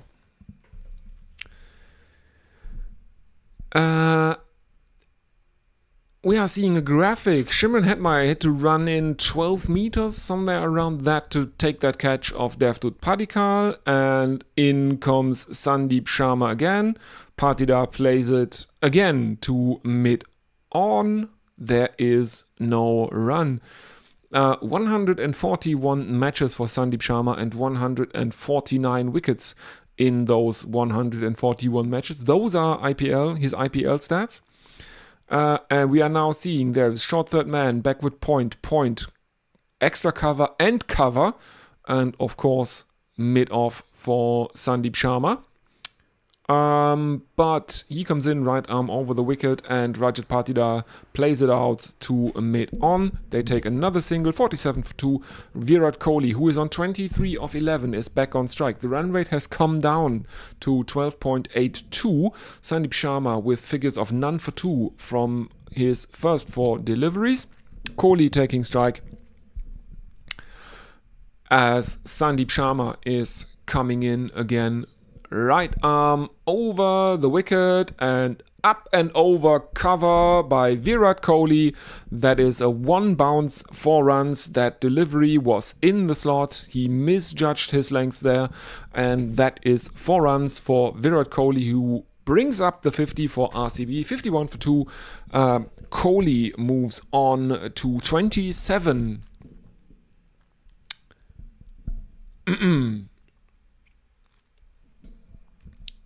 So let's see what Kohli can do with the last delivery of this fourth over. They look in good shape despite losing 2 wickets, one has to say. Kohli taking guard, and Sandeep coming in, right arm over the wicket, and cover drive all along the ground from Virat Kohli, threads it through the offside field that is set by Riyan Parag for Rajasthan Royals. 55 for 2 after 4 overs, run rate 13.75, Patida on 1 of 3, Kohli 31 of 13. We have seen 10 fours, no sixes thus far. So, yeah. RCB looking good. Now we are seeing Kohli is talking to Riyan Parag for some reason. I don't know what's going on. Doesn't seem to be any bad blood. In the end, both laugh. And Ravi Bishnoi replaces Jofra Archer. So, inside the power play, we have spin for the first time. Some leg breaks from Ravi Bishnoi. 81 matches and 79 wickets in his IPL career. He is bowling to Rajat Patida. In comes Bishnoi with that very, very curvy delivery of his. He comes in from behind the wicket. Then he runs towards the bowling crease and then turns in sharp to his right as he bowls. Huge appeal for LBW, but not given on the field. And Riyan Parag, I don't think he is convinced, and I probably have to congratulate him on that decision. I think that would have gone down the leg side, as Riyan Parag absolutely played all around it. He is hit on the leg, they run a single, and there is almost a run out. It is given as leg byes, 56 for 2 now.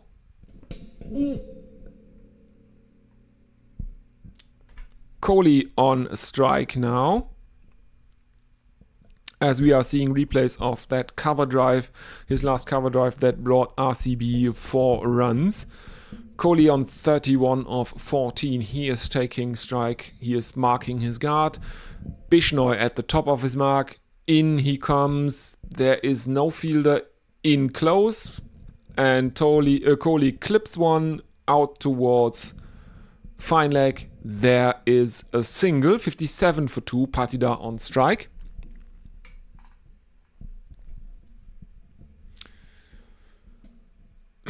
We are seeing replays for that LBW, and indeed it is a very, very good decision not to review that one, because it would have gone down the leg side. In comes Bishnoi, right arm over the wicket, powered by Rajat Patida, but Shimron Hetmeyer is coming around from long on, stops the boundary prevents the boundary, and there is another single for Royal Challengers Bengaluru, 58 for 2. Kohli on strike.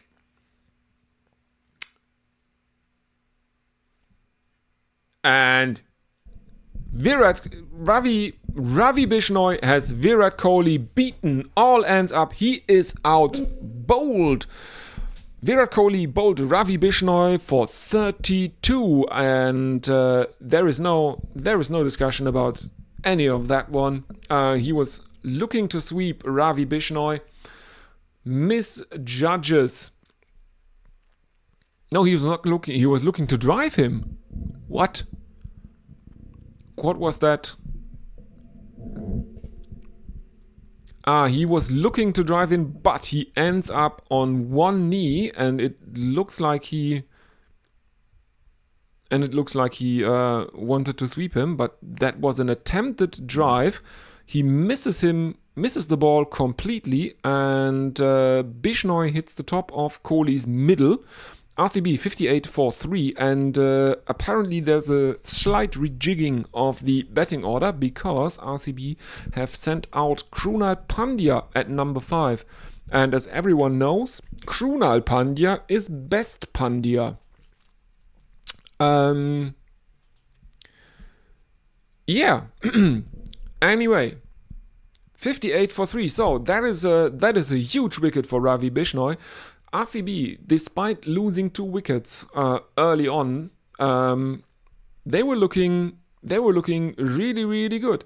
58 for 3, and Krunal Pandya comes in 145 matches and a strike rate of 132 in his IPL career.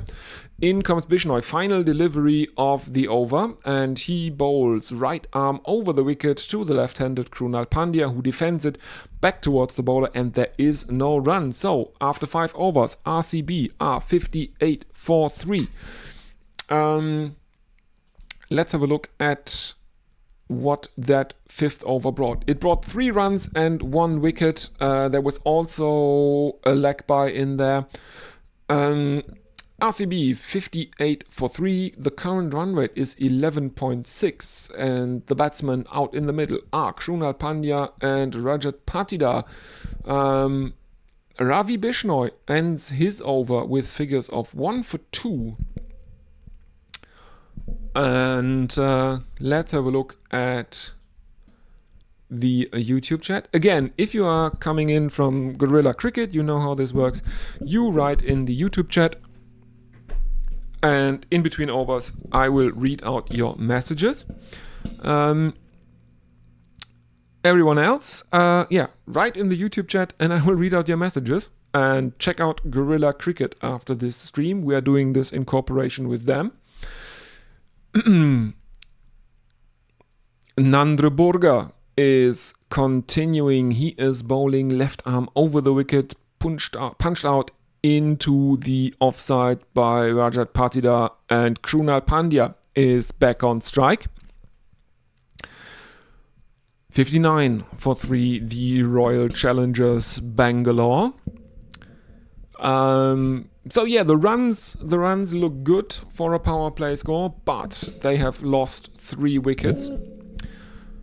Replays of Virat Kohli, you can't believe what he has done. And I think in the innings break I will have to Photoshop another thing for Kohli, as Borga comes in left arm over the wicket, punched out to point by Krunal Pandya. There is no run. 59 for 3 after in the 6th over, the Royal Challengers Bangalore. As we are seeing replays of the wickets of RCB that fell thus far.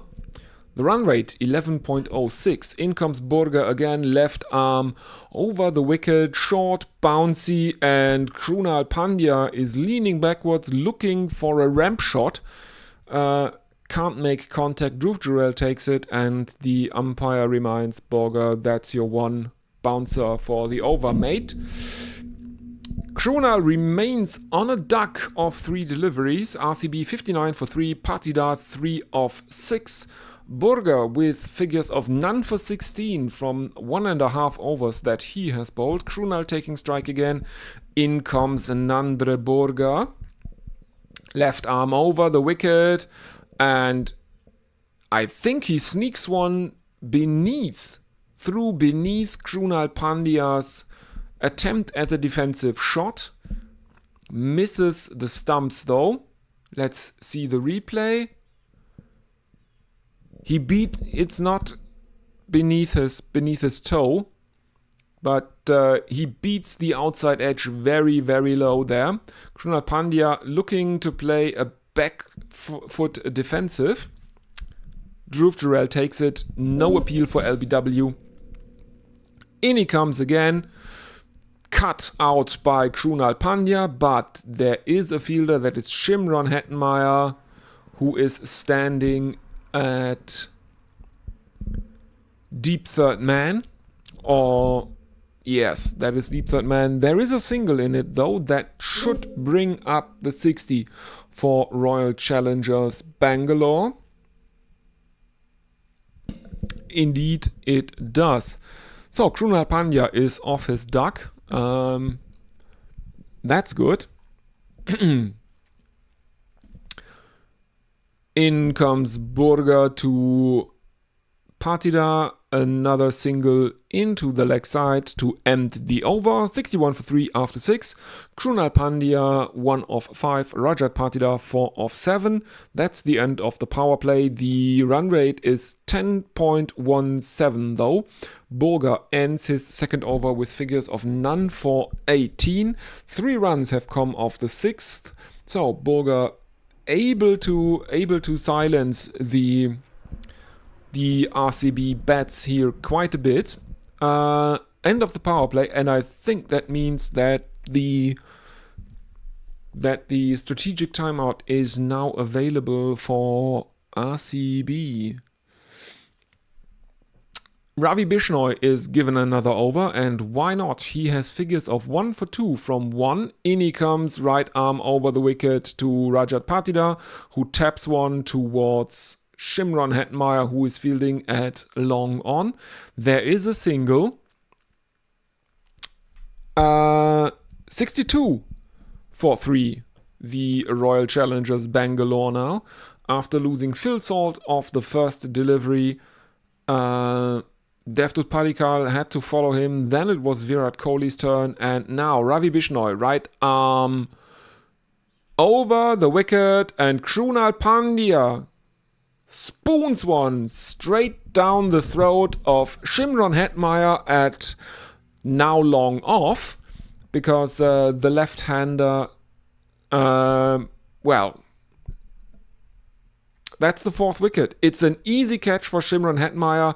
Definitely easier than the one of Devdutt Padikkal, which he took earlier. Yeah, we are seeing replays. The bat rotates in Krunal Pandya's hands, and Shimron Hetmeyer takes 2-3 steps forwards and takes an easy diving catch. And suddenly RCB are down 4 runs. Are down 4 wickets for 62 runs. Krunal Pandya has to go. Caught Hetmeyer, bowled Ravi Bishnoi for 1 of 6 at a strike rate of 16.66, which is not an innings you would expect from someone who is probably sent in as a pinch hitter. And in at number 6 is Jitesh Sharma for the Royal Challengers Bangalore. He is now marking his guard as Ravi Bishnoi has now figures of 2 for 3 from 1.2 overs. Not bad from Ravi Bishnoi this. Jitesh Sharma, 58 matches, strike rate of 157 in his IPL career. He is 9 runs away from 1,000 IPL runs. As Ravi Bishnoi is twirling the ball in his hand. In he comes, right arm over the wicket. Loopy delivery to the right-hander Jitesh Sharma, who lunges forward and defends it into the offside. There is no run. Let me have a look. Reminder, if you are listening to this, please feel free to use the live chat. Next delivery, right arm over the wicket. That is more down the leg side. And Jitesh Sharma is off the mark as he glances one into the leg side. And the Royal Challengers Bangalore take a single. We're seeing replays of the second Hetmeyer catch of the innings. And I like that Shimron Hetmeyer has cricket-themed bling. He is wearing a golden cricket bat on a golden chain around his neck. Yeah, always good to see. If ostentatious, at least make it thematically appropriate. Driven to long off by Rajat Patidar. One more delivery coming up in the over. Loopy delivery and played out to mid-wicket by Jitesh Sharma. 65 for 4 after 7. Rajat Patidar on 6 of 9. Jitesh Sharma 2 of 3. A run rate of 9.29. Ravi Bishnoi with figures of 2 for 6 after 2. And who will continue to bowl? Oh yeah, we are. So the over is over. Over. Roger. For all those who have seen Airplane. Looking at the YouTube chat, yeah, if you are listening to this, don't forget to use the YouTube chat. It's always good to talk to you who are always good to talk to the listeners. What are your predictions? What do you think about the match? Right now it's looking like the rain that delayed the start of the match has passed. There aren't any shots of the crowd looking pensively at the sky. So, we have some news from the ground. Jadeja replaces who was that? Let me have a look. Jadeja replaces Burga. He bowls to Jitesh Sharma, and that is a single for the RCB. 66 for 4 now. He's bowling a leg stump line here. Jadeja, left arm around the wicket, and that is pushed to mid-wicket. Next one to Rajat Patidar. He bowls left arm around the wicket, and he adjusts his line to outside the off stump, and Patidar takes a step down the wicket and lofts him over cover. They check if it is a 6 or a 4, and I think that is a 4 because it bounced just about 2 centimeters in front of the stumps. Clipped off the legs, the delivery, and the RCB batsman jog an easy single. 70 is up for the Royal Challengers Bengaluru, and that single now makes it 71.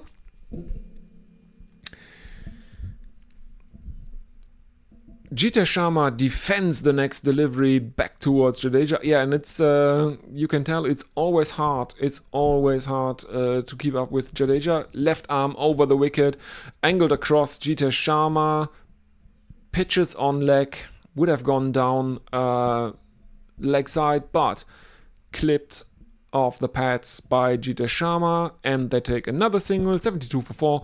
Patidar is back on strike. He's on 11 of 11. Jitesh Sharma at the other end is on 4 of 6.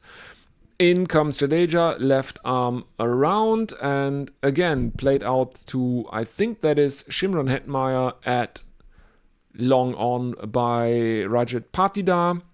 And it brings another single. So 73 for 4 after 8 overs. The Royal Challengers Bengaluru. Patidar on 12 of 12. Jitesh Sharma at the other end 4 of 6. The current run rate has come down to 9.12. Jadeja ends his first over with figures of none for 8. 8 runs coming off his first, obviously. Brijesh replaces Bishnoi. So we are back to some pace, right arm medium from Brijesh Sharma. 2 matches, 1 wicket in his IPL career. In he comes, bowling to Rajat Patidar, and this one is slashed into the onside. There is a fielder coming around from deep point who stops the boundary. Who is that?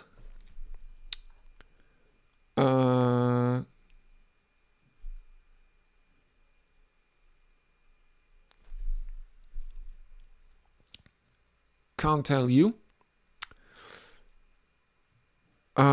But Jitesh Sharma is back on strike as RCB move on to 74 for 4. In comes Brijesh, right arm over the wicket, short outside the off stump, and uppercut by Jitesh Sharma, but there is a fielder at deep third man who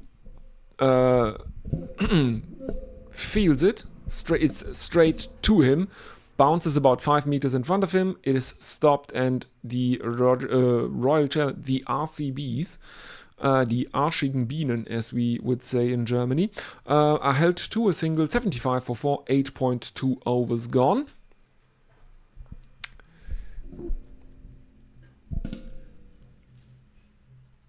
And Patida takes another single. This time in the leg side towards mid-wicket. Jitesh Sharma is back on strike, 76 for 4 after 8.3 overs.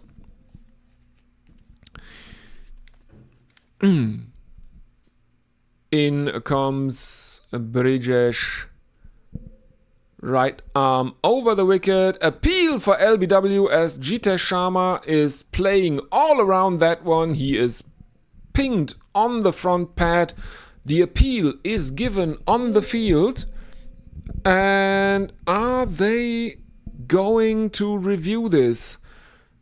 Jitesh Sharma in conversation with his captain Rajit Patida, who watched all of this from the non-striker's end. And apparently Rajat Patida is saying, "Nah, mate, that's plum." Here comes the replay. Back of the hand delivery from Brijesh Sharma, and it is pitching outside the off stump. It is hitting, impact is in line, and I would say that, yeah, that's hitting the wicket. That's hitting top of middle and leg. And Jitesh Sharma has to go LBW, bowled Brijesh for 5. And we have the strategic timeout. RCB going into the strategic timeout on 76 for 5. Let's have a look if anyone is with us on the YouTube chat. Doesn't look like it. So I will take a short drinks break and I will be back with you in just a moment. Don't go anywhere. See you all in a minute.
And we are back. Tim David is the new man in for RCB. 53 matches, strike rate of 178 in his IPL career.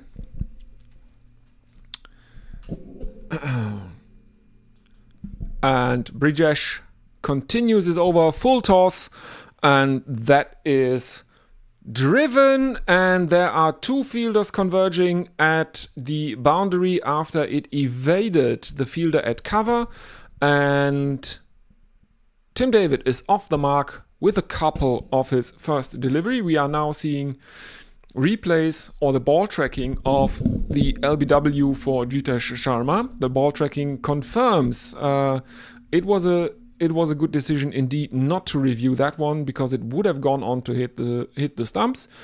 Final delivery of Brijesh's over. Tim David on strike. There is a fielder at backward point, but this one is a bit too leg-sidey from Brijesh Sharma, and it is a leg glance by Tim David that finds the boundary in the very, very vacant region behind square on the leg side. That is another 4 runs to the total for Royal Challengers Bangalore, and they move on to 82 for 5. 9 runs and 1 wicket coming off this 9th over. Tim David on 6 of 2. Rajat Patidar on 14 of 14. Brijesh ends his first over with figures of 1 for 9. No sixes thus far in the innings, which is quite remarkable. The last match here in the stadium in Guwahati, I think the only player to make more fours. Oh no, that's not true. In the Rajasthan Royals innings, the only player to make more fours than sixes or hit more fours than sixes was Yashasvi Jaiswal. Every other Rajasthan Royals batsman made more sixes than fours. And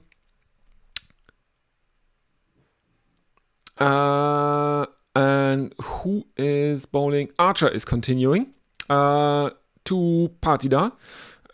This one is driven square by Patidar. Misfield near the boundary, but the fielder can correct his mistake, and it's just a single for the RCBs.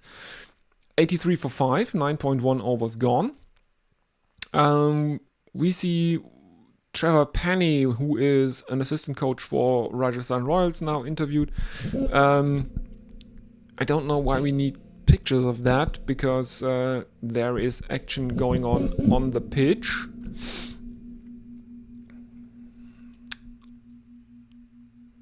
I don't know what they're talking about. In comes Archer, right arm over the wicket. Deflected into the offside, let's put it that way, by David for another single. 84 for 5. So Archer keeping the Royal Challengers Bangalore batsman to singles thus far in the over.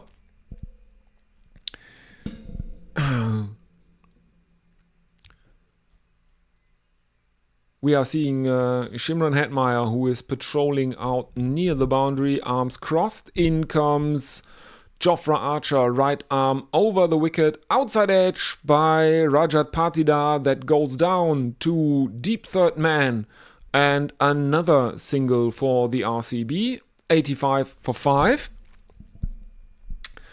David is back on strike. Shimron Hetmeyer has taken 2 catches today, as we are seeing replays of his catches. The first one a lot harder than the second one. The second one that dismissed Krunal Pandya. That was a much easier at long off. And now Archer is looking to bounce Tim David, who is lucky to keep it down into the pitch as he jumps up off the back foot. Dot ball, 85 for 5. The run rate has come down to 8.79 now.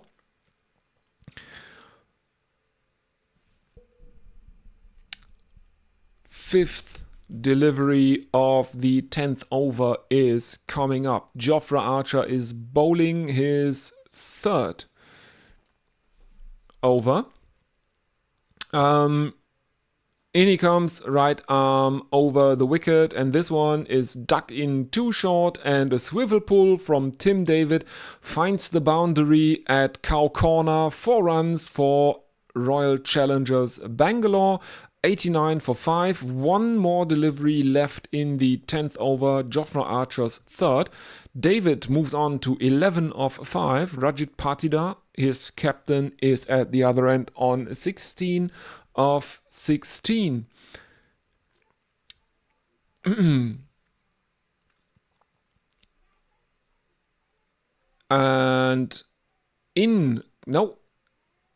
apparently Tim David seems to have a problem with the side screen, something like that. We are seeing replays of that pull shot from Tim David when Archer...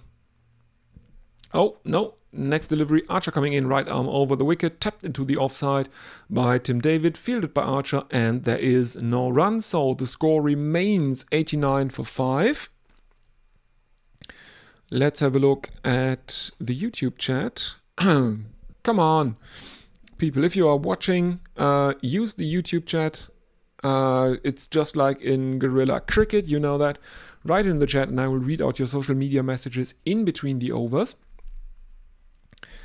Brijesh is given a 2nd over. He will bowl the 11th. He has figures of 1 for 8 from his 1st over. The run rate 8.9. Rajat Patidar is on strike, the right-hander.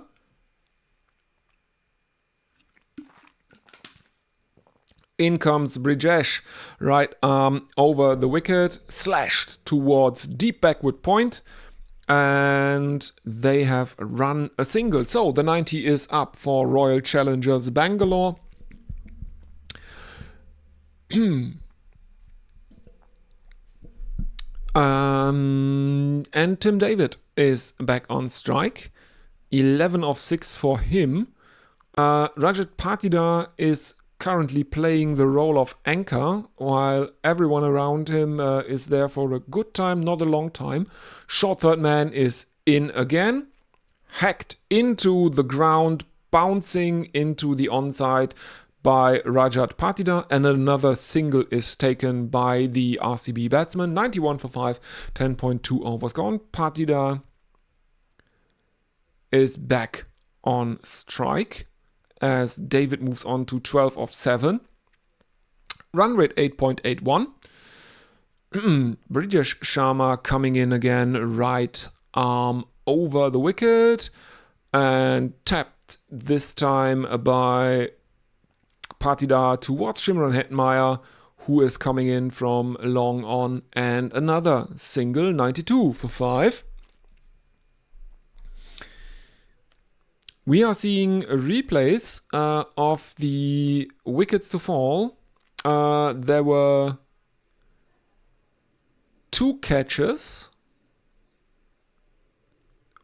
or three catches, as David taps one down to Hetmeyer at long on. There was one caught behind that was Phil Salt. There were 2 catches that were Jitesh Sharma and Krunal Pandya. Both were taken by Hetmeyer. There was Kohli was bowled, and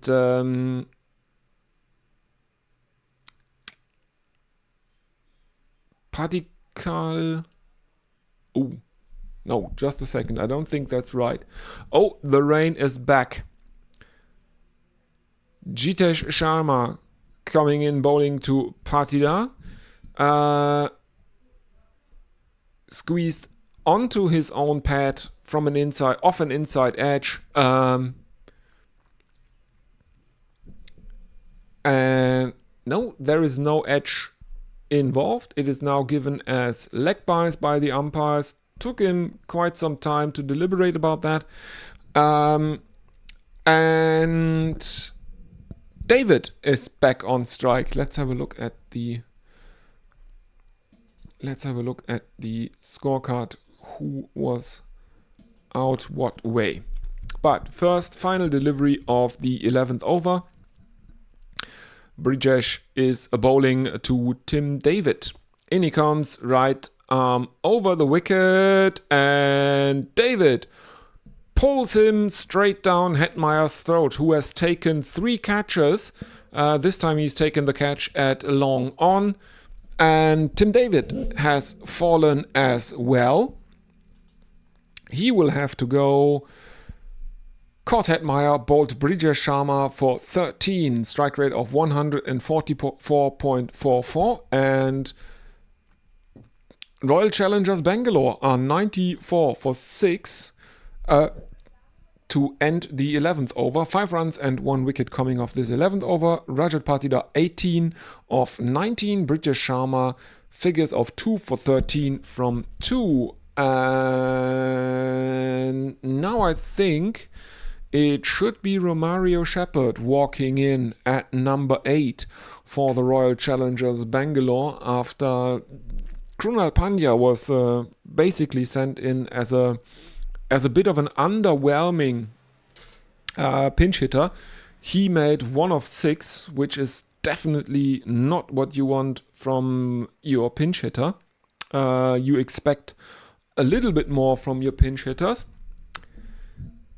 But Bishnoi is back, so another over of leg spin, and he bowls right arm over the wicket, angles it across Patidar down the leg side. He attempts to sweep, but there is no run.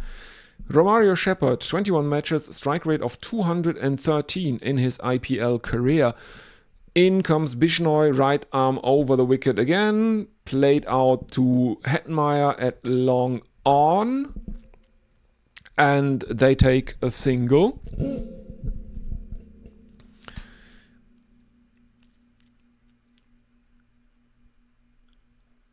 As we are, that's a replay of Tim David's wicket down to Hetmeyer. Yeah. Hetmeyer had a good day today. Oh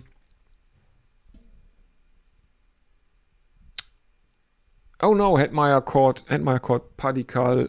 He has caught Padikkal, Pandya, and David now.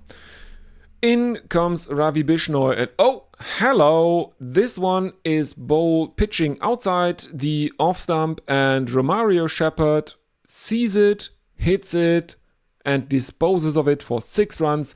That brings up triple figures for Royal Challengers Bangalore, 101 for 6. That is the first 6 of the innings. Remarkably, it goes to Romario Shepherd, who plays the first 6 of the match over long off. And they are 101 for 6.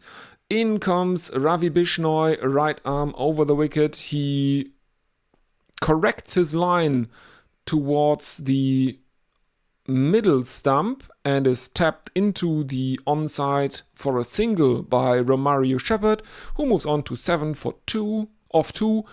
RCB 102 for 6. 2 more deliveries in Ravi Bishnoi's third over, who currently has figures of 2 for 14.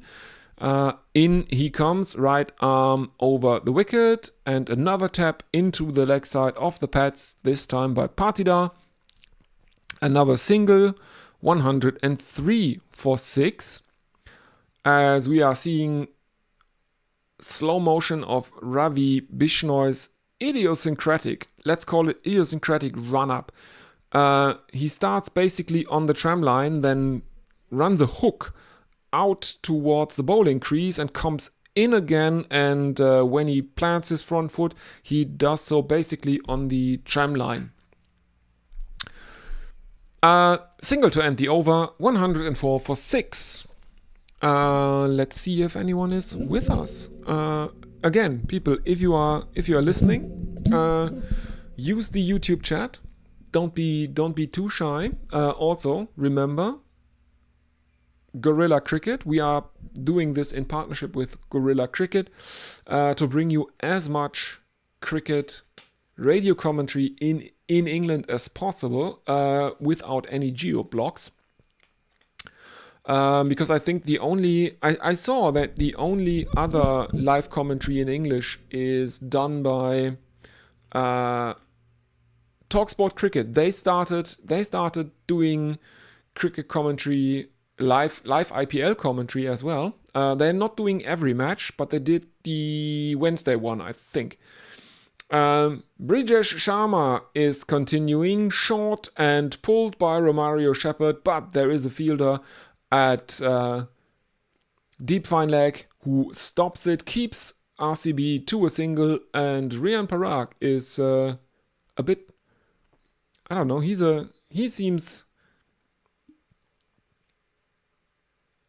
doesn't seem that satisfied with his fielders. He is gesturing around. Anyway, in comes Brijesh Sharma, and this is hacked over long off by Rajit Patida. He gets 4 runs, 24 of 23 for him now, I think. And that is the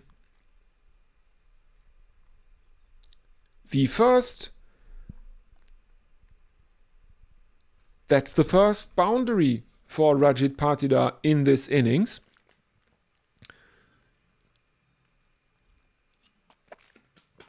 In comes Brijesh Sharma again, driven to Jofra Archer at long off. There is another single. Romario Shepherd is back on strike. Patida 25 of 24.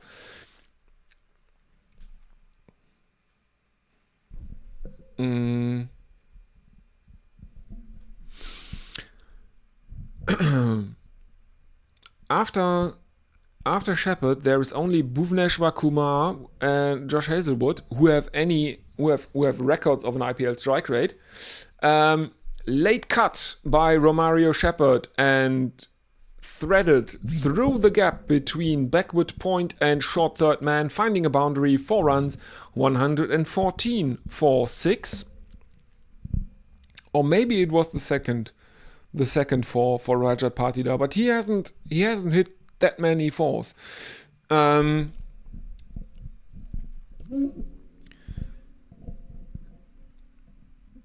So, Captain Rian Parag in conversation with his bowler Brijesh Sharma.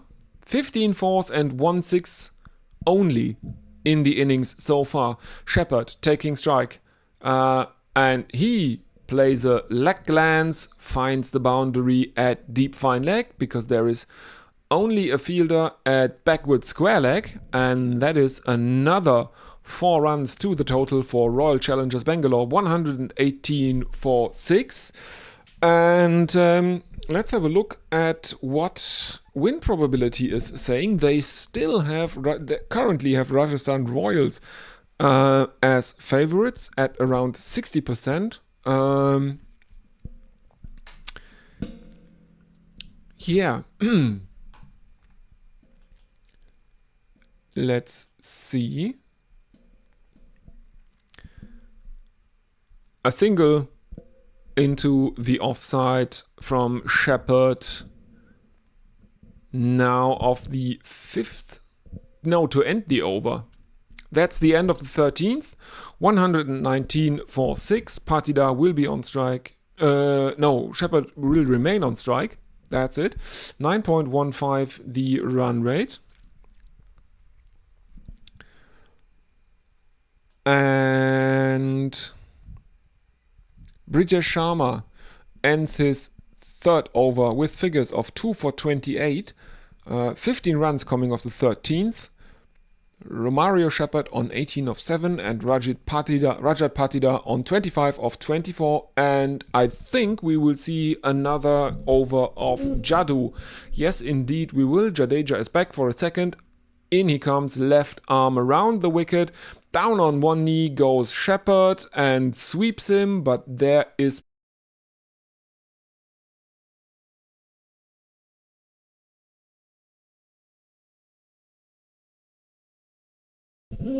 yeah, sorry about that. The internet crapped out on me. And Romario Shepherd fell. He wanted too much. Jitesh Sharma was the fielder who took a juggling catch. It bounced out of his breadbasket, basically, up about head height. But in the second attempt, he was successful. And Venkatesh Iyer is in for the Royal Challengers Bangalore. He is an impact sub, apparently. And he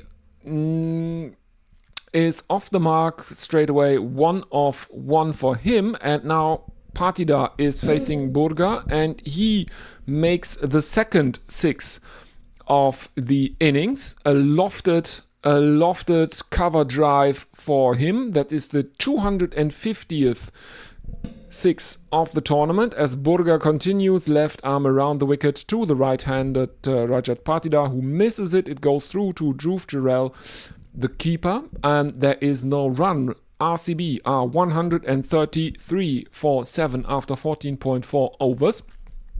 Let me have a look at what is going on with Venkatesh Iyer. I'll give you Shepherd is out, caught Brijesh Sharma, bowled Jadeja 22 of 11 balls, strike rate of 200. And RCB have decided they need an extra batter, and they have in for Devdutt Padikkal. Okay. Yeah, I didn't even think about that you could do that. One of your batsmen that is already out, you can substitute him out and bring in another batsman. They have done that. And now Rajat Patidar is coming to the party. As he basically flicks Nandre Burga over backward square leg for another 6, 139 for 7. Patidar has moved on to 40 of 30 after playing the anchor for much of his innings thus far.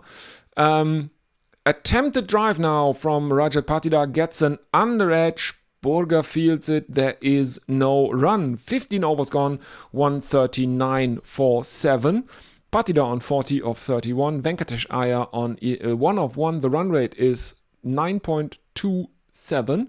Burga has figures of none for 32 from 3 overs. 14 runs have come off the 15th. Let's see.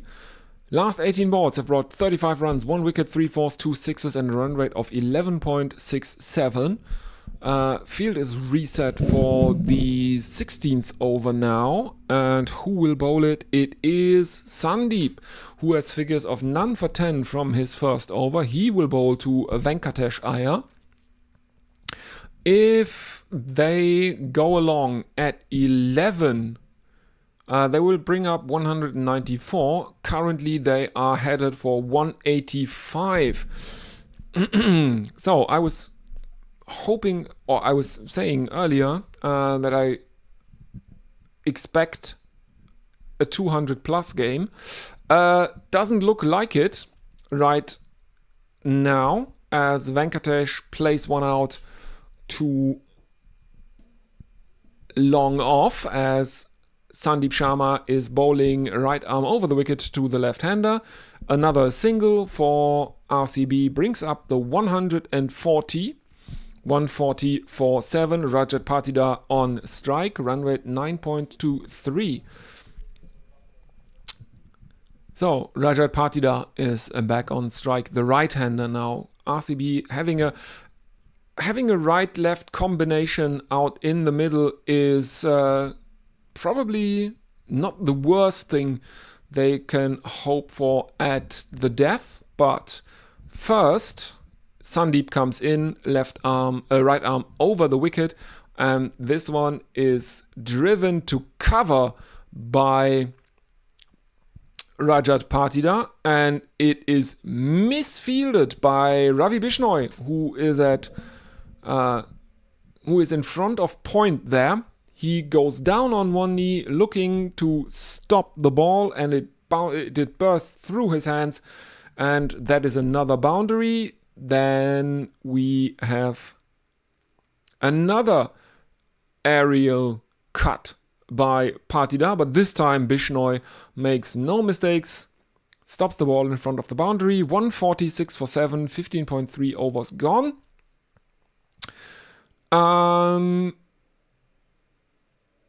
And if you want, you can vote on iplT20.com/fan-poll. Can any team go through unbeaten?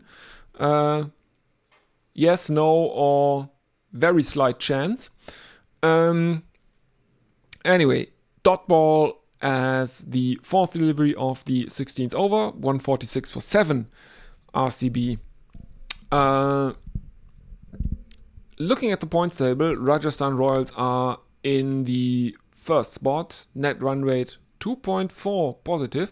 Punjab Kings are in second with one rain out match.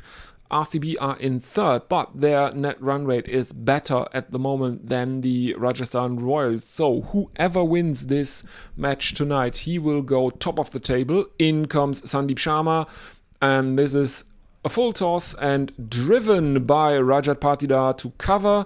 There is another boundary. 150 is up for RCB, 150 for 7.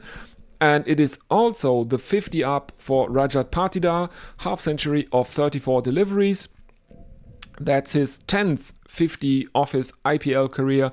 He has 100 in the IPL. So, one more delivery left in the 16th over. That one is driven but straight to cover, and there is no run. 16 overs gone, 150 for 7. Patidar on 50 of 36. Venkatesh Iyer on 2 of 2. And we have the strategic timeout. I will have a look at the YouTube chat, and then I will take a very, very short drinks break. Don't go anywhere. We will be back in just a second.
And we are back for the final part of this first innings. Rajasthan Royals are losing a bit of the plot here, because Royal Challengers Bangalore have backed themselves. They didn't save their impact sub for the second innings. They instead substituted one of their batsmen that was already out, Devdutt Padikkal, and they brought in another batsman in Shreyas Iyer. Ravi Bishnoi is given his fourth over. There was a single off the first delivery and then a six straight down the ground from Venkatesh Iyer. 157 for 7. Patida on 56. And after Rajasthan Royals were firm favorites about, maybe 5 overs ago, now RCB are way out in front as Patida is now coming to the party a bit too short from Ravi Bishnoi, and it is pulled over mid-wicket by Rajat Patida, and this time again pulled for 6, 163 for 7. And if they are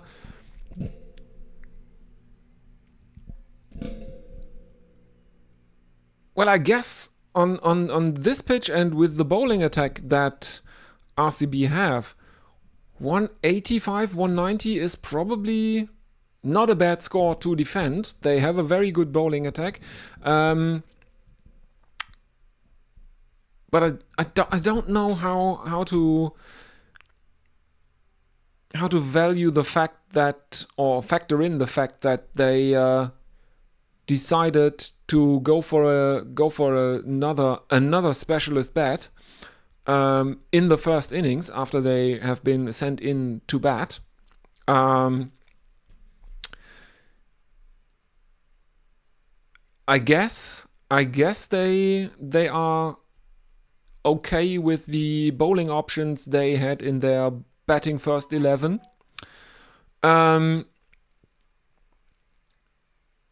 Anyway, in comes Ravi Bishnoi, who plays one straight back, and Patida plays one straight back to the bowler. There is no run. It's Venkatesh Iyer. Sorry, Venkatesh is on strike now. Patida had taken a single of the delivery before that. Final delivery, and Bishnoi is coming in, cut by Venkatesh Iyer and stopped by Ravindra Jadeja out near the boundary, and they have run, I think, a couple. Yes, indeed. 166 for 7 after 17. Venkatesh Iyer on 5 of 5. Rajat Patida is on 63 of 39. And there were 12, 13, 14, 16 runs of this over. 16 runs of the 17th, and who will bowl the 18th? This is not the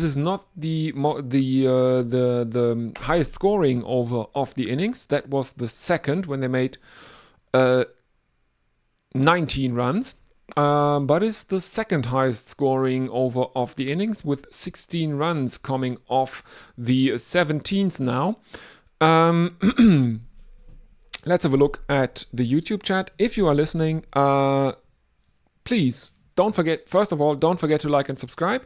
Check out our partners Guerrilla Cricket at guerillacricket.com. And use the YouTube chat. It is Sandeep who is given his third over. In he comes, right arm over the wicket, and Patida wants too much and holds out to mid-wicket. Who is standing there at mid-wicket? It is a miscued ball, and it is caught. Ferreira bowled Sandeep Sharma. 63 though, at a strike rate of 157.5. In the end, that's not a bad T20 innings after Rajat Patidar was going along at a strike rate of 100 for a very long time in his innings, but he put the foot down in the end and made a 63 of 40 at a strike rate of almost 160. That's not a bad T20 innings. And Bhuvaneshwar Kumar is coming in at number 10 for the Royal Challengers Bangalore. And yeah, it would be a shame if RCB were bowled out here inside the 20 overs if they wouldn't use all their allotted overs. Would probably it would probably make me think twice about the decision to bring in Iyer as a replacement for Padikkal, as Sandeep bowls a wide down the leg side to Bhuvaneshwar Kumar, and it's 167 for 8. Bhuvaneshwar Kumar, a strike rate of 91 in 193 matches, 320 runs in his IPL career. In comes Sandeep Sharma, bowled on a leg, on an off-stump line, and there are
really the way to go.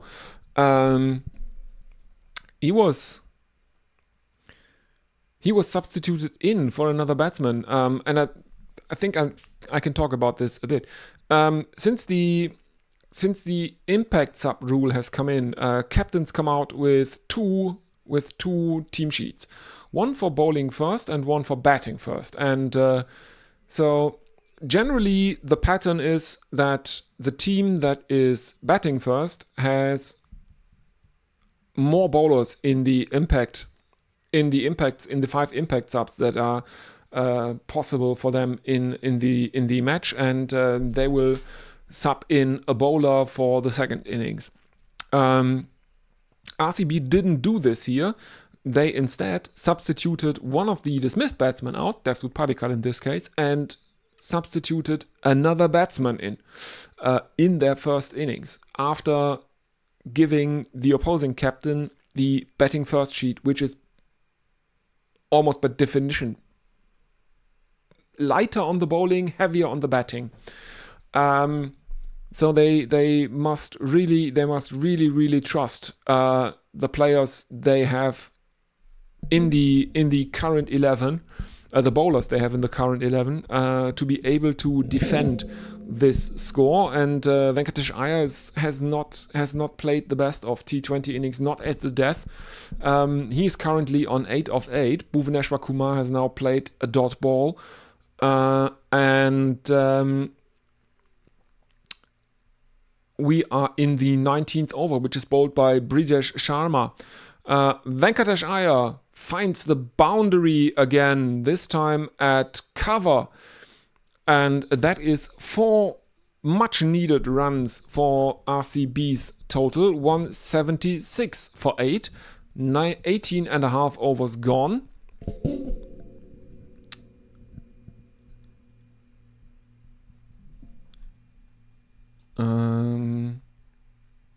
Oh no, it was Bhuvaneshwar. Why is Venkatesh the on-strike batsman according to the scoring ribbon? Okay, now he is off. Now Bhuvaneshwar is off the mark, off the strike with the single. So yeah, it doesn't help. It doesn't help Venkatesh Iyer's case that Bhuvaneshwar Kumar now has a higher strike, has as many runs as has a higher strike rate now. Bhuvaneshwar has 7 of 6 and Venkatesh 8 of 8. Under edge into the offside from Venkatesh Iyer. Another single. Bhuvaneshwar Kumar is on strike for the final delivery of the 19th over as Venkatesh can't read the leg cutter from Brijesh Sharma. 178 for 8. Final delivery of the 19th over is coming up. And in comes Brijesh Sharma, right arm over the wicket. Full toss to Bhuvaneshwar Kumar, who plays that one out too long on. There is a fielder coming in. He throws the ball into the bowler's end, and Brijesh removes the... No, it's a direct hit. It's a direct hit from Shimron Hetmeyer, who is a live wire in the field, and I think they have run a couple. Yes, indeed, they are safe, bringing up the 180 for the Royal Challengers Bangalore. But now Bhuvaneshwar Kumar is on 9 of 7, while Venkatesh Iyer, the impact subbed in batsman, is on 9 of 9. So, in the context of a T20 innings at the death, Bhuvaneshwar Kumar's innings is a better innings than that of his colleague Venkatesh Iyer, and Sandeep Sharma is given the 20th over. Venkatesh Iyer now has the chance to make some hay and to justify his substitution. 180 for 8. Where can RCB go? Can they make it 200 plus? If they can, I would say they are firmly in the driver's seat here, as Sandeep Sharma is coming in. Right arm over the wicket to the left-handed Venkatesh Iyer, who plays a premeditated switch, and he switch reverse sweeps. No, it's not a switch. It's just a reverse sweep. Okay. Looks a bit... It's a bit hard to see sometimes. So, it's a reverse sweep from Venkatesh Iyer. And there is no one out there. Finds the boundary, 184 for 8. In comes Sandeep Sharma again, and a muscled heave over long on from Venkatesh Iyer now. That is gone for 6, and suddenly Venkatesh Iyer is on 19 of 11 after being 9 of 9 at the end of the last over. 190 is up for Royal Challengers Bangalore. 190 for 8. And yeah, if they can make it 200 here, I think they have a good chance. That's a defendable score on this ground, I think. But always keep in mind that Royal Challengers Bangalore can't substitute another bowler into this 11. They have instead used the impact sub rule to sub out Devdutt Padikkal, their number 3, and instead bring in Venkatesh Iyer, another specialist bat, as Sandeep Sharma sneaks one below Venkatesh Iyer's bottom edge as he was looking to sweep him, and there is no run. So,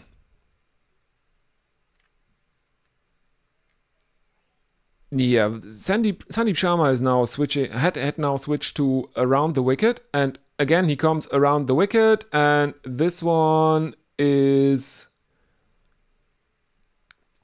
very, very short, wide outside the off stump, and they have run a couple.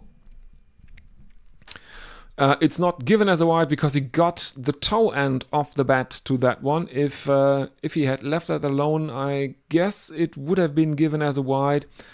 192 for 8. And fifth delivery, right arm around the wicket, and this one is a wide, well outside the tram lines. No one is thinking about reviewing that wide call on the field. That almost pitched on the bowling crease. So 193 for 8. And let's see what Venkatesh Iyer can do. He has moved on to 21 of 13.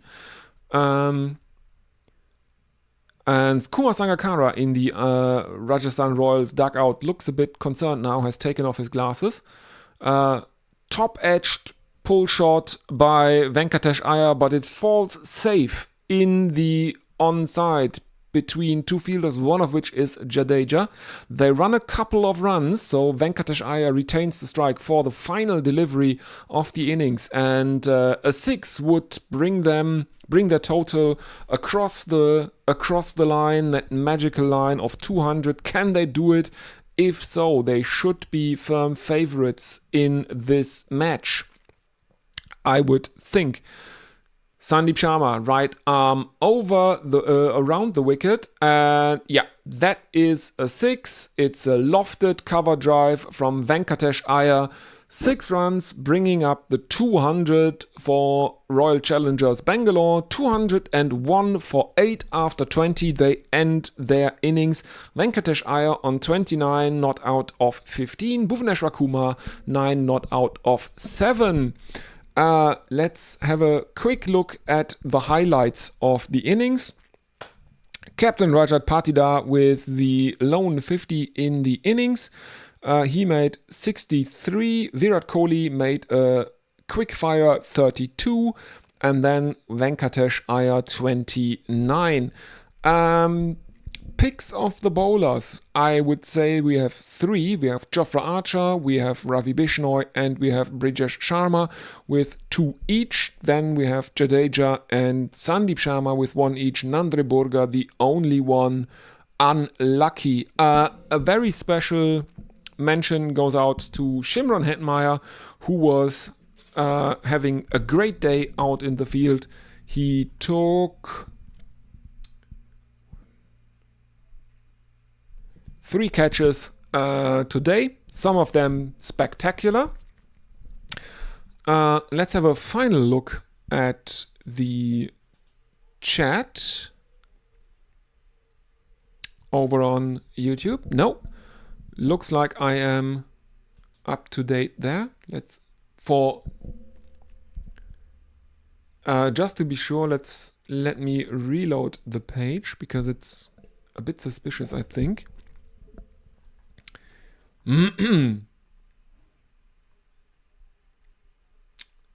Let's have a look. What does YouTube say? No, it looks like I'm up to date on the chat. So, all right. The target is 202 for the Rajasthan Royals. I will take a short break during the innings break and see you in a bit. Don't go anywhere. See you in a bit.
Stand by for action.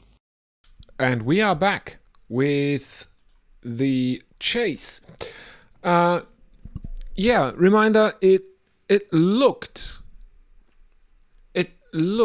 a bit dicey for Royal Challengers Bangalore. They were thrashing Rajasthan Royals bowling around at the beginning, but they lost a few wickets. Then they were reduced to 7 down in the 14th over, and so they decided to use their impact sub in their first innings, substituting in Venkatesh Iyer as an additional batter. In the end, I think Rajasthan Royals will feel like they have given away a few too many, especially at the death, after Venkatesh Iyer looked, tentative for a long time, and now the players are out in the middle. In the end, they made 201, and I can bring you news that Rajasthan Royals have used their impact sub, and unsurprisingly, they have decided to bring in Suryavanshi to open the batting with Yashasvi Jaiswal. So get ready, folks, because anything can happen in the next half hour. Okay, thank you. That's that for the jingles for the moment. We are getting ready for the chase to go underway. Bhuvaneshwar Kumar is there with ball in hand. There is a slip in place. There is short third man. There is backward point.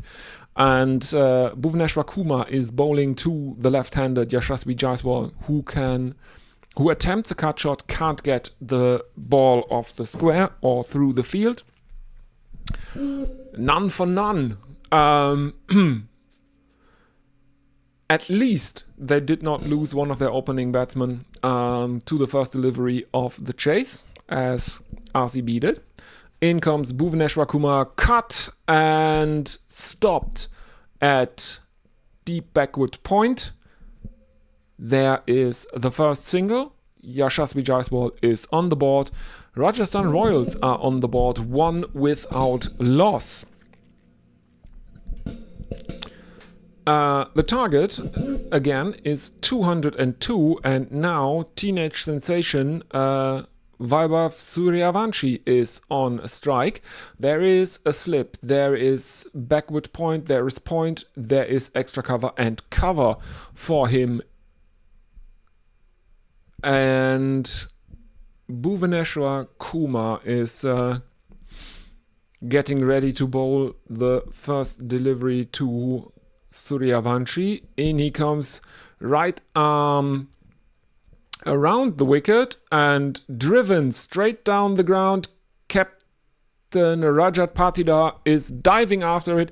Can't prevent the first boundary. 4 runs straight down the ground for Suryavanshi. 5 without loss, the Rajasthan Royals. Let me minimize that a bit. Okay. So, the required run rate for Rajasthan Royals is somewhere around 10 and a half almost. In comes Bhuvaneshwar Kumar, pulled by Suryavanshi, but there is a fielder at mid-wicket, stops it inside the circle, there is no run. Bhuvaneshwar Kumar is, he's continuing right arm around the wicket to Suryavanshi.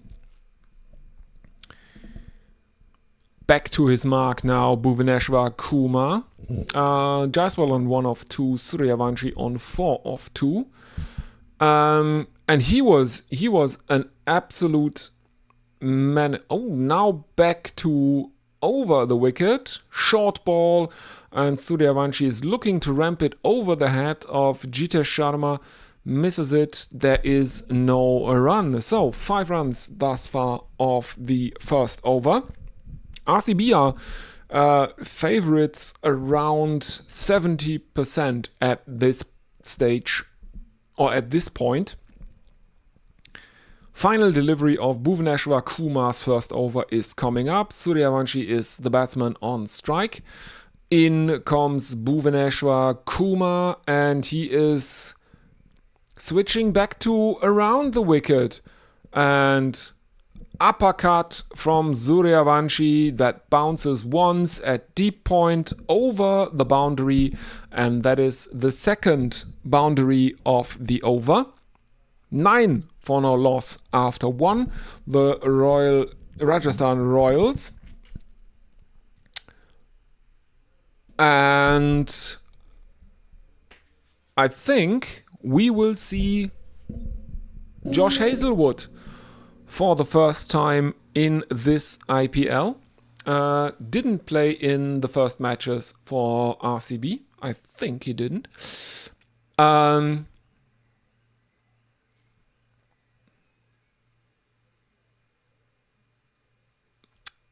Okay, 40 matches, 57 wickets for Josh Hazlewood in his IPL career. Yashasvi Jaiswal is on a strike to Hazlewood. In he comes. There is a slip. He bowls right arm over the wicket and is uppercut for the first 6 of the match. Who is that? I think that is Phil Salt, who is fielding at deep backward point. He can't get his fingers to it. That is the first 6 of the innings. 15 without loss. The Rajasthan Royals. And in he comes Hazlewood, and this is defended by Jaiswal, and there is no run. There is a slip. There is also a short third man, and the angle is not wide enough on the camera. But I think Virat Kohli is also still at backward point, so the offside field is quite packed here for Yashasvi Jaiswal. They know he likes his cut shots. A bit like Phil Hughes in that. Every Phil Hughes innings in tests started with a lot of short balls and cuts and pulls for 4. In comes Josh Hazlewood. Right arm over the wicket, angles one across Yashasvi Jaiswal, who is looking for another cut, misses it, and it is another dot ball. It remains 15 without loss.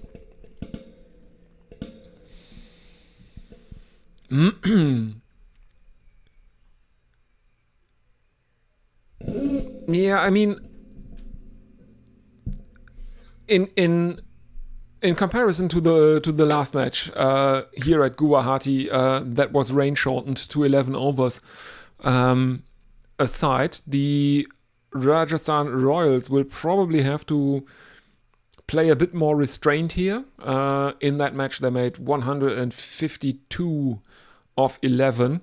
They will have to be a bit more careful here, but RCB will want either Jaiswal or Suryavanshi as cheaply as possible, because those two were the ones that really, really doomed Mumbai Indians to their second defeat of the season.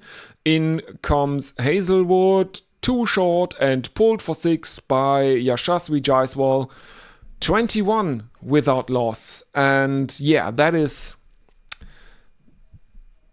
They are looking on target here as regards required run rate. 10.5. They are ahead of the required run rate at the moment. To start the innings, it was 10.3 or something like that. In comes Hazelwood, right arm over the wicket, and again, Yashasvi Jaiswal is looking for the cut shot, gets a top edge this time, and Dhruv Jurel, Jitesh Sharma is the keeper. He takes a caught behind, and Yashasvi Jaiswal has to trudge off. He is out. Caught, Jurel bowled Hazelwood, 13 of 8. 12 runs and 1 wicket off the second over. Rajasthan Royals 21 for 1. The current run rate is 10.5. The required run rate is 10.05. Suryavanshi on 8 of 4. Hazelwood figures of 1 for 12. And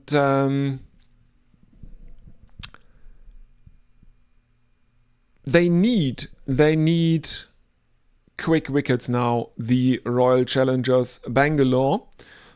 Even though the Rajasthan Royals are behind where the Royal Challengers were at this stage in the innings, but there was a bit of a lull in the scoring for Royal Challengers Bangalore in the middle overs before they then put their foot back down onto the gas, onto the accelerator at the death, thanks in part to their impact sub, Venkatesh Iyer.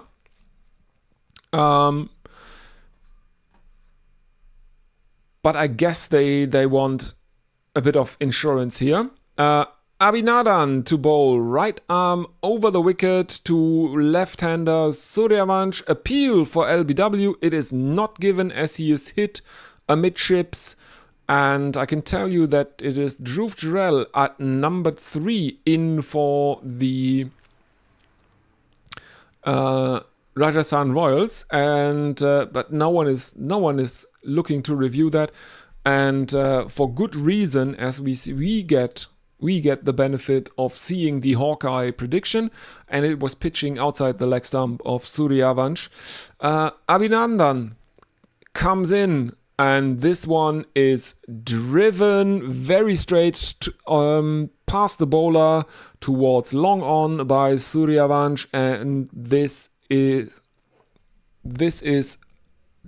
Suryavanshi, sorry. And this is a boundary 4 runs for Rajasthan Royals. 25 for 1. The Rajasthan Royals now. Suryavanshi on 12 of 6. In comes Abhinandan again. And this is an inside edge that goes past the keeper and finds the boundary at backstop for 4 runs. Jitesh Sharma doesn't look too good there. Stands a bit too far to the offside. Even the dive and the combat roll can't help him here, as he is diving to his right. So, short third man, backward point in for Abhinandan, the right armer. Medium fast pace from him. 29 for 1. Suryavanshi is on strike. We are seeing close-ups of Hazelwood as Abhinandan is coming in for the 4th delivery of his over. In he comes. Flick into the leg side, but it is stopped by, I think that is, again, Phil Salt, who is fielding out in the deep. Generally, that's where he is. He's a bit like the classical baseball outfielder in that regard. A lot of top order batsmen field in the slips. Phil Salt is generally out in the deep. He's a sweeper. In comes Abhinandan to Jurel, and there is a slip in place again. Cut And again, cut to Salt. I think there is a single.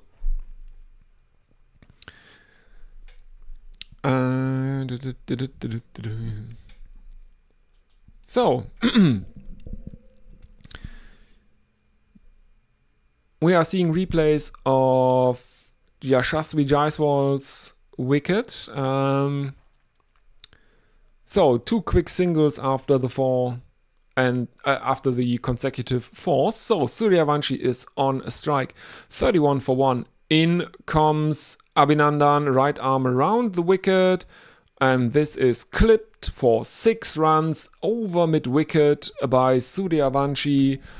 And Rajasthan Royals move on to 37 for 1 after 3 overs.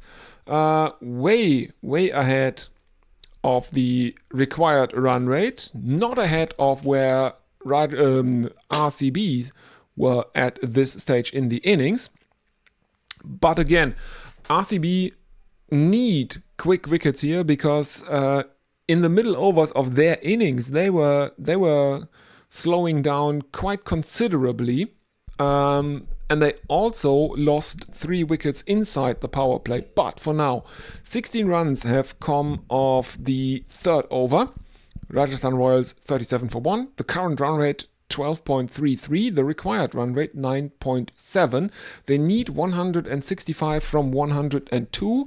And again, reminder, if you are watching this, use the YouTube chat. I will get to your social media or your social media posts in between overs. And don't forget to check out our partners over at GorillaCricket.com. They will be live on Wednesday. We will be back here live with some IPL cricket on Sunday for RCB versus Mumbai Indians. So Hazelwood is back. There is a slip.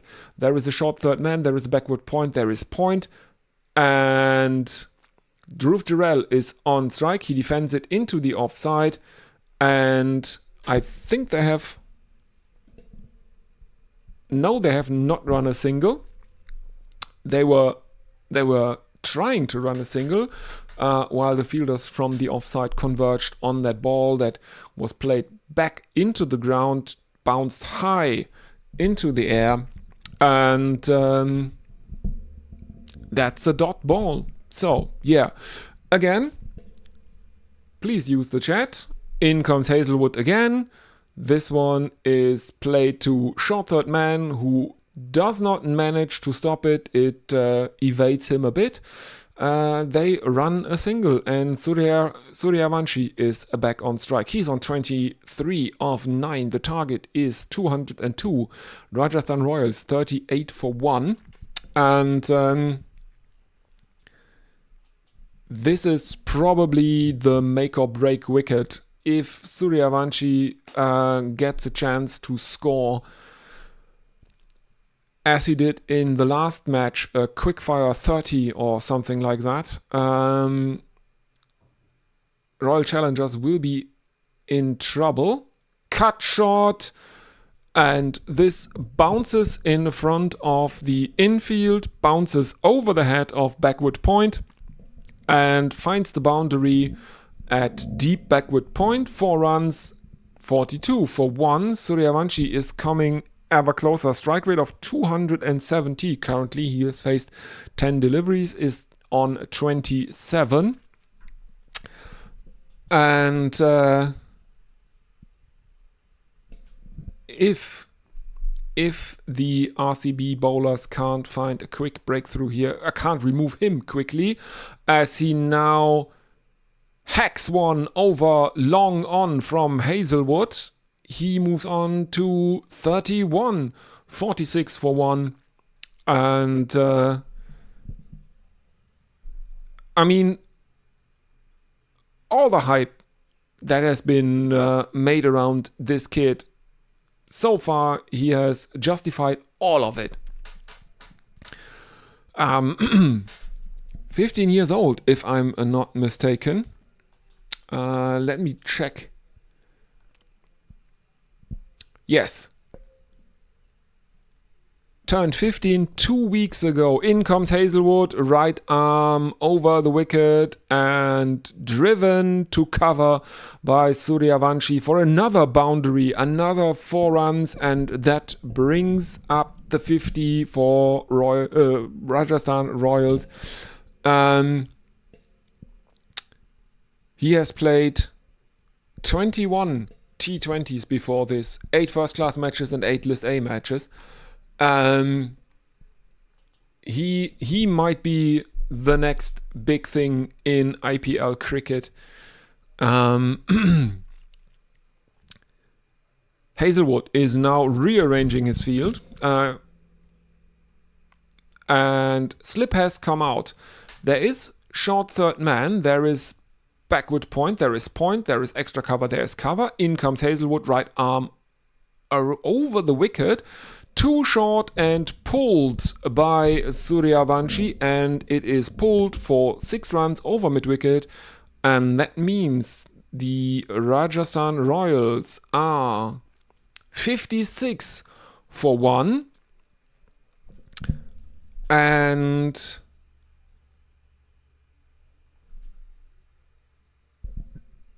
yeah, that's the last delivery of the 4th over. 56 for 1, current run rate is 14, required run rate is 9.12, Suryavanshi on 41 of 13, Dhruv Jurel on 2 of 3, Hazelwood 1 for 31 after 2 overs. Let's have a look at the YouTube chat. Oh, come on. Don't be shy. Use the YouTube chat. I hope some of the usual gorillas are also listening right now. I know the...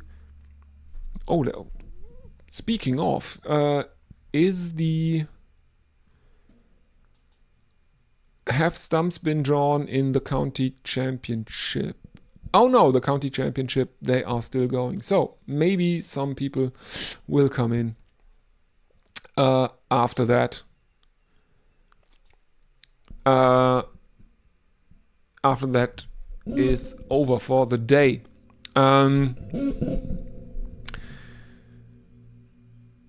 So let's see what's happening here. Bhuvneshwar Kumar is given a second over. He conceded a single to Dhruv Jurel of his first delivery. So, yeah, Jurel doing his job here, bringing Suryavanshi on strike, and Bhuvneshwar Kumar is bowling right arm over the wicket, and a mistimed top-edged pull brings another 6 runs. This time over long on for Suryavanshi, 63 of 1 for 1. 47 he is on now. So the 50, the half century is within his grasp, I would say. And yeah, he's got it. Another shorter ball from Bhuvneshwar Kumar, and Phil Salt out in the deep. Can't do anything. I think he gets a finger to it at deep backward square leg, but his foot is firmly planted on the boundary rope. And that is a 50 for Suryavanshi, 53 of 15. His third 50 of his IPL career. He also has 100 in his IPL career, and that is quite a feat if you remember that he has only played 21 T20s of any kind that go into the record books thus far. I don't know if they were all in the IPL. They probably were. Because I think in the Syed Mushtaq Ali Trophy he would probably play in an under. He would have played in an under 15s squad or something like that. So yeah, but pretty good from the youngster Vaibhav Suryavanshi here. A dot ball of the fourth delivery, and the fifth is defended back towards Bhuvaneshwar Kumar by Suryavanshi. And that is another dot ball. Rajasthan Royals are 69, nice, for 1 inside the fifth over. 5 dot balls, a single, no doubles, and a lot of 6s and 4s in the 50 for Suryavanshi. In comes Bhuvaneshwar Kumar, uppercut over the offside field. There is short third man, there is backward point, and it flies over the head of backward point by about 1.5 meters, I would say. Finds the boundary behind him because there is no protection in the deep. 4 runs. Rajasthan Royals 73 for 1 after 5. Dhruv Jurel is back on strike. He's on 3 of 4, but at the other end, Vaibhav Suryavanshi is on 57 of 18. The current run rate is 14.6, and the required run rate has come down below 9 now. It is 8.6. 17 runs came off this fifth over, and Abhinandan is given a second. He has Dhruv Jurel in his sights. 129 to win of 90 is the equation for the Rajasthan Royals. There is short third man, there is fine leg, and 2 short from Abhinandan, lap pull from Dhruv Jurel, and he plays it to the left of fine leg, finds the boundary on the leg side. That is a bit too easy. I think that is Bhuvaneshwar Kumar who is standing there at short fine leg. Indeed it is. 77 for 1. Jurel moves on to 7 of 5. In comes Abhinandan, right arm over the wicket. Too easy in the slot and hammered over cow corner by Dhruv Jurel. That's his first 6 of the innings. And Rajasthan Royals are 83 for 1 inside the power play. Well, that puts the RCB score into stark perspective, I would say. That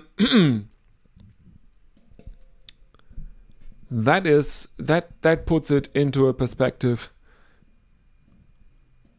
119 to win. In comes Abhinandan.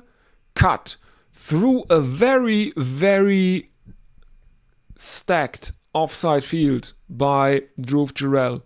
There are not that many gaps in the field, but it races away to the boundary between short third man and backward point. And that is another 4 runs for Rajasthan Royals.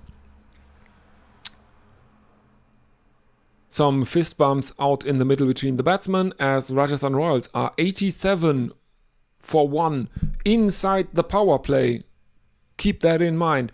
In comes Abhinandan and driven straight to extra cover. There is no run. Rajat Patidar in conversation with one of the umpires. Krunal Pandya is looking a bit clueless here.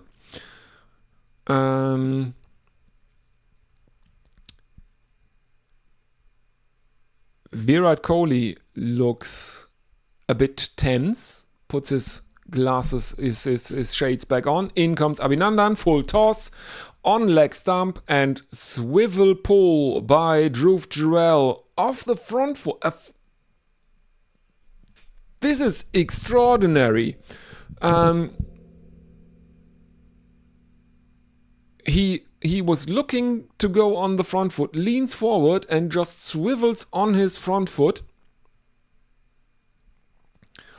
and pulls it for 6. Pulls a full toss for 6 over fine leg. And they are Can they? No, they can't. They can't get to 100 inside the power play. But it puts the 200 that RCB made into perspective, as now he's pulling one for 4. That's probably the second best thing he could have hoped for. 97 for 1 inside the power play, and I can't imagine that there will be anything but a timeout now, because I'm pretty sure that RCB will have to reassess the situation. And yeah, indeed, that is the timeout. And I will take a short drinks break, and I will be with you again very shortly, and looking at what's going on in this match, probably not for that much longer. Anyway, don't go anywhere, I will be back.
And we are back. Sorry everyone, I took a short break, but we are so back. So, spin for the first time in the innings. Krunal Pandya is bowling to Suryavanshi, left arm around the wicket. And what happened there? They took a single. And Krunal Pandya was thinking about taking a second. He is sent back.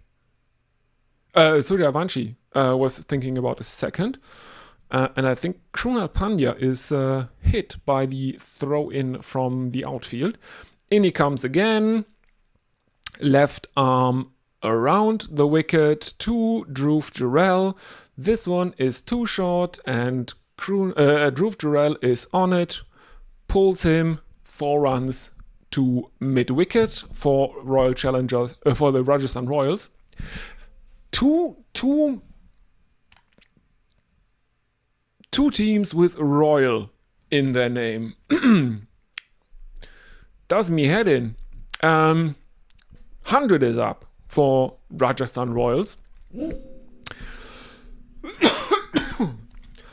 102 for 1. Now another single from Jarrell, bringing Suryavanshi back on strike, which is probably exactly what the Royals are looking for here. In comes Krunal Pandya, tipped towards mid-wicket by Suryavanshi, and they are content with taking the singles at this stage. 104 for 1. Dhruv Jurel is back on strike. 2 more deliveries left in Krunal Pandya's first over. 7 runs he has conceded of the first 4 deliveries so far. Dhruv Jurel has raced on to 32 of 12. Flicked into the leg side from Dhruv Jurel, and the batsmen have run another single, 105 for 1. Suryavanshi is on strike, 59 of 20. The equation for Rajasthan Royals has come down to 97 of 79, which is, I like that. Those 9, 7, 7, 9. But my joy is of a short duration, because the final delivery of Krunal Pandya's first over is hammered over square leg by Suryavanshi for 6, but that brings up Super Nelson. 1-1-1 for 1 for the Rajasthan Royals. And Krunal Pandya is looking at Suryavanshi and says, what the fuck can I do against this guy here? And we are down to 91 of 78 required. 7 overs gone, 101 for 1. Jurel is on strike for the 8th over, and it is bowled by Tim David. It is bowled by Tim David, and he bowls a half tracker to Dhruv Jurel, who is on it and plays it to the boundary, rocks back, cuts it, and nothing that David can do there. Bowling rather filthy off spin here. He has 15 wickets in 319 T20 matches and an average of 65.4. So yeah, maybe now is the time that Royal Challengers Bangalore start to regret subbing in Shreyas Iyer. But on the other hand, what else could they have done? Their total at the time when they subbed Shreyas Iyer in wasn't all that good. In comes Tim David, right arm around the wicket to Suryavanshi, who defends one back towards the bowler. And now Vaibhav Suryavanshi is the leading run scorer. He will take the orange cap away from his teammate Yashasvi Jaiswal after this match, as Tim David continues right arm around the wicket, and he misses his length and is pulled for 6 runs by Suryavanshi. 122 for 1, 7.4 overs gone. We have a 100 partnership between Dhruv Jurel and Vaibhav Suryavanshi. 101 of 34 deliveries. In comes David, right arm around the wicket, and Suryavanshi comes down half a step, comes down the pitch half a step, and deposits him over long on for 6, 128 for 1. So Tim David has conceded 12, 17 runs 17 runs of the first 5 deliveries of his over. In he comes again, right arm around the wicket, on drive to long on, where it is fielded by Rajat Patidar, and the Rajasthan Royals batsmen have run a single, which is exactly not what RCB would have hoped. 129 for 1 after 8. The run rate has come down to basically a run a ball. 73 of 72 are required for the Rajasthan Royals here.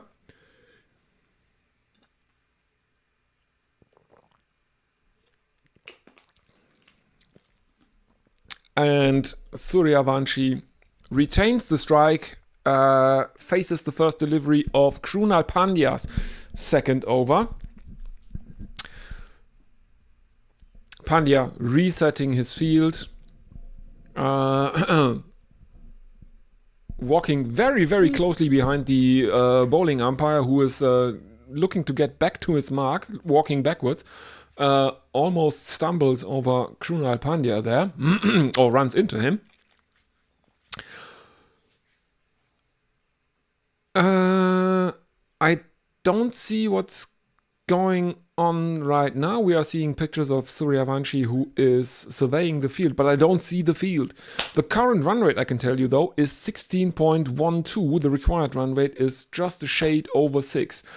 So, in comes Krunal Pandya, left arm around the wicket and heaved straight down to Virat Kohli at long on, who takes a catch falling to his left, but it's a safe catch in the end, and Suryavanshi has thrown his wicket away. But as I said, Krunal Pandya is best Pandya. And it's a shame he's not playing for the Mumbai Indians anymore. Would have been nice to see him play with his brother Hardik in a team again. But Vaibhav Suryavanshi has to go for an excellent 78. Caught Kohli, bowled Krunal. And now that brings that helps a bit for Royal Challengers Bangalore, but it also means that Shimron Hetmeyer is now coming to the crease, who is also very, very capable of playing an explosive T20 innings. Shimron Hetmeyer.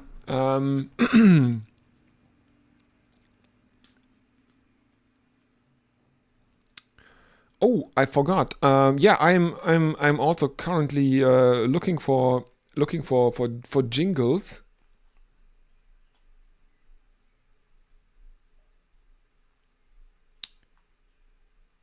And I got another one. Hopefully another wicket falls in this innings, so I can show that off.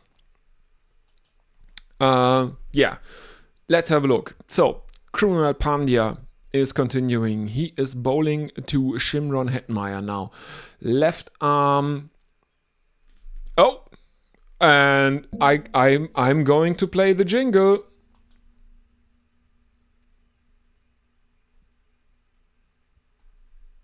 Go outside, nerd. Get out. Go.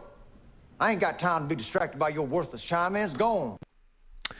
Because Krunal Pandya has 2 and 2 as he is bowling a left arm around the wicket to the left-handed Shimron Hetmeyer, who is looking to ramp him as Krunal Pandya is pulling back the length, and he is caught at short third man. That is Hazelwood. Hetmeyer has to go for a golden duck. Caught Hazelwood, bowled Krunal. Krunal Pandya is on a hat-trick, and Rajasthan Royals are 129 for 3. Oh. Whew.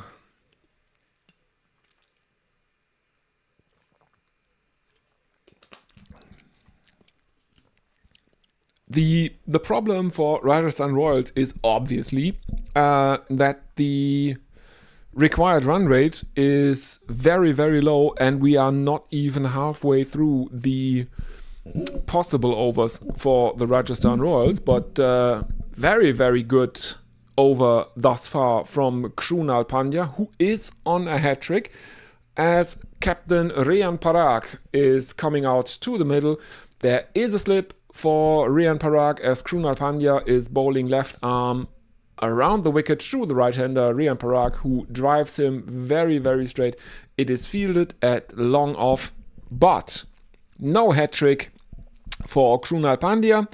And Riyan Parag is off the mark with a single, and I didn't even look, but when the innings started, Royal Challengers Bangalore were about 78% favorites. Currently, Rajasthan Royals are 90% favorites. It's basically okay. RCB are favorites. First wicket of the Rajasthan Royals innings falls, and then it goes. Then comes that second wicket partnership, and that's that. 2 wickets, 2 singles, a dot ball, 131 for 3 so far. 1 delivery left in Krunal Pandya's second innings. Full toss from Krunal Pandya that is tipped into the leg side by Parag, and that is another single, I think. Yes, indeed. End of the over, 9 overs gone, 132 for 3 of 9 for the Rajasthan Royals. So let's have a look at the YouTube chat. If you are listening, don't forget, you can use the YouTube chat and I will read out your social media messages in between overs. Don't be shy. Also, of course, check out our partners for the IPL coverage this year, Guerrilla Cricket. They will be live next week on Wednesday. They are doing the Wednesday stuff. I am doing something around their coverage, but we are cooperating or having a partnership to bring you the most non-geo-blocked English live coverage, radio commentary live coverage of the IPL as possible, because apparently TMS is not doing it in England this year, and TalkSport Cricket is not covering. Is also covering, I think, 1 match a week. They started on Wednesday. I think that was the first one.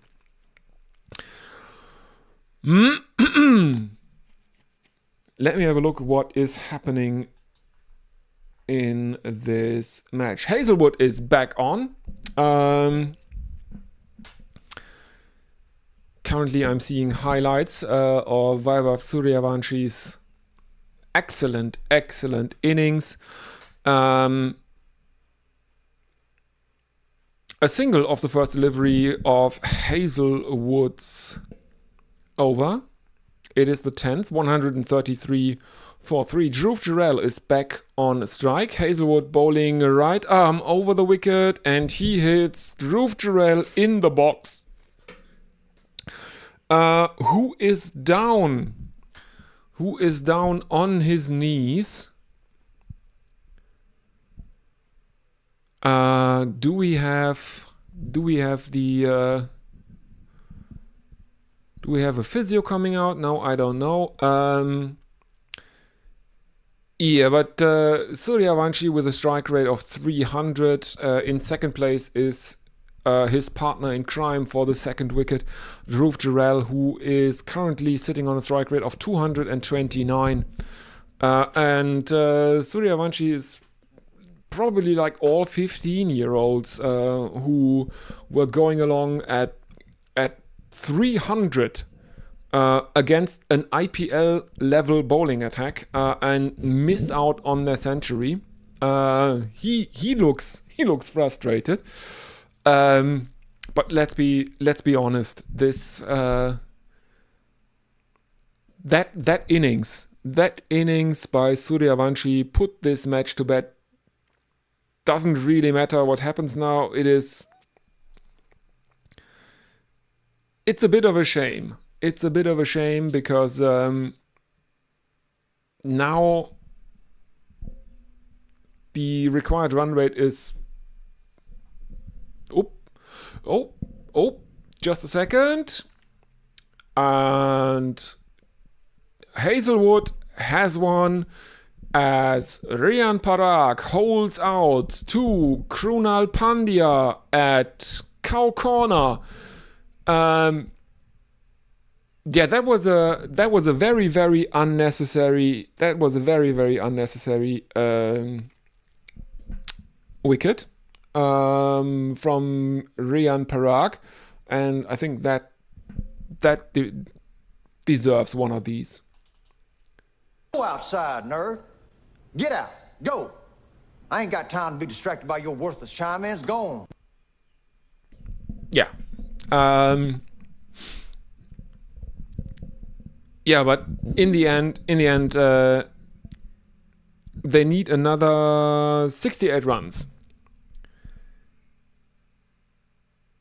68 is what's required of Rajasthan Royals. They should get that. I think Jadeja should be the next batsman in for the Rajasthan Royals at number 6. Let's have a look if anyone is with us. Don't forget to chat, people. Makes it much more fun for everyone involved.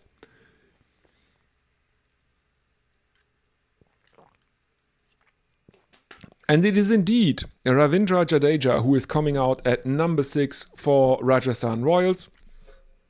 260 matches, 3,267 runs, strike rate around 130, if I saw that correctly. Jadu is surveying the field now. He is obviously on a strike, the left-hander. There is a slip in place. In comes Hazelwood, and Jadeja is off the mark with a couple. He is looking for a he's looking for a third, and is taunting his batting partner Dhruv Jurel, because there's some confusion out in the field by the RCB fielders, and it looks like Jadeja is taunting Dhruv Jurel. Come on! Let's run a third on a misfield, which is, I have to admit, that's basically the height of hubris, isn't it? But Dhruv Jurel is having none of it.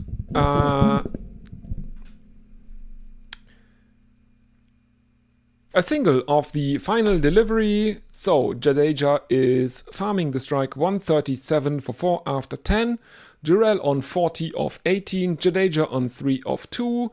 The required run rate has climbed up a bit again. 65 of 60 is the equation for the Rajasthan Royals.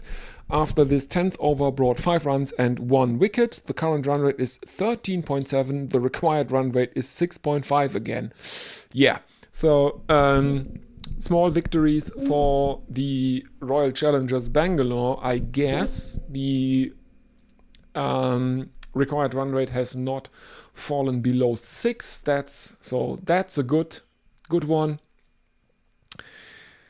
Krunal, given his third over, in he bowls left arm around the wicket, and a premeditated, guide down the leg side. It's not really a sweep, but a flat bat guide down the leg side, and Jadeja runs another couple. 139 for 4. Krunal coming in, left arm Ooh, left arm around the wicket, and he bounces Jadeja. Krunal Pandya, the slow left arm orthodox spinner, is now bouncing Ravindra Jadeja, that's excellent.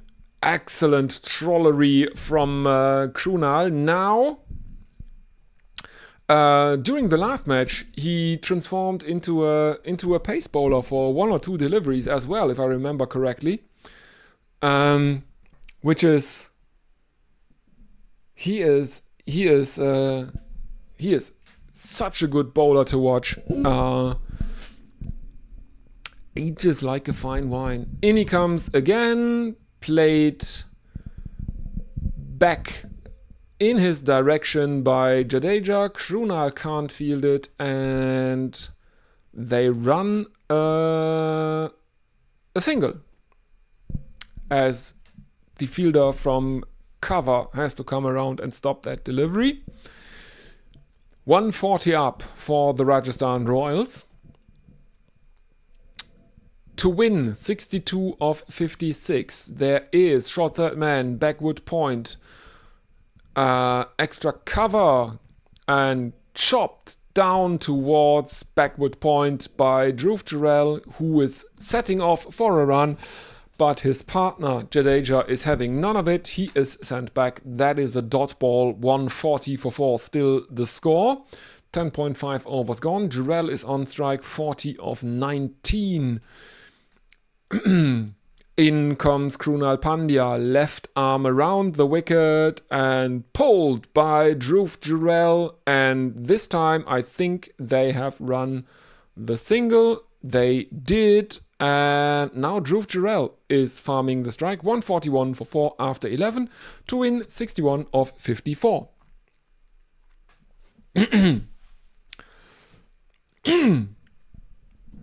Oh, forgive me. Just a second.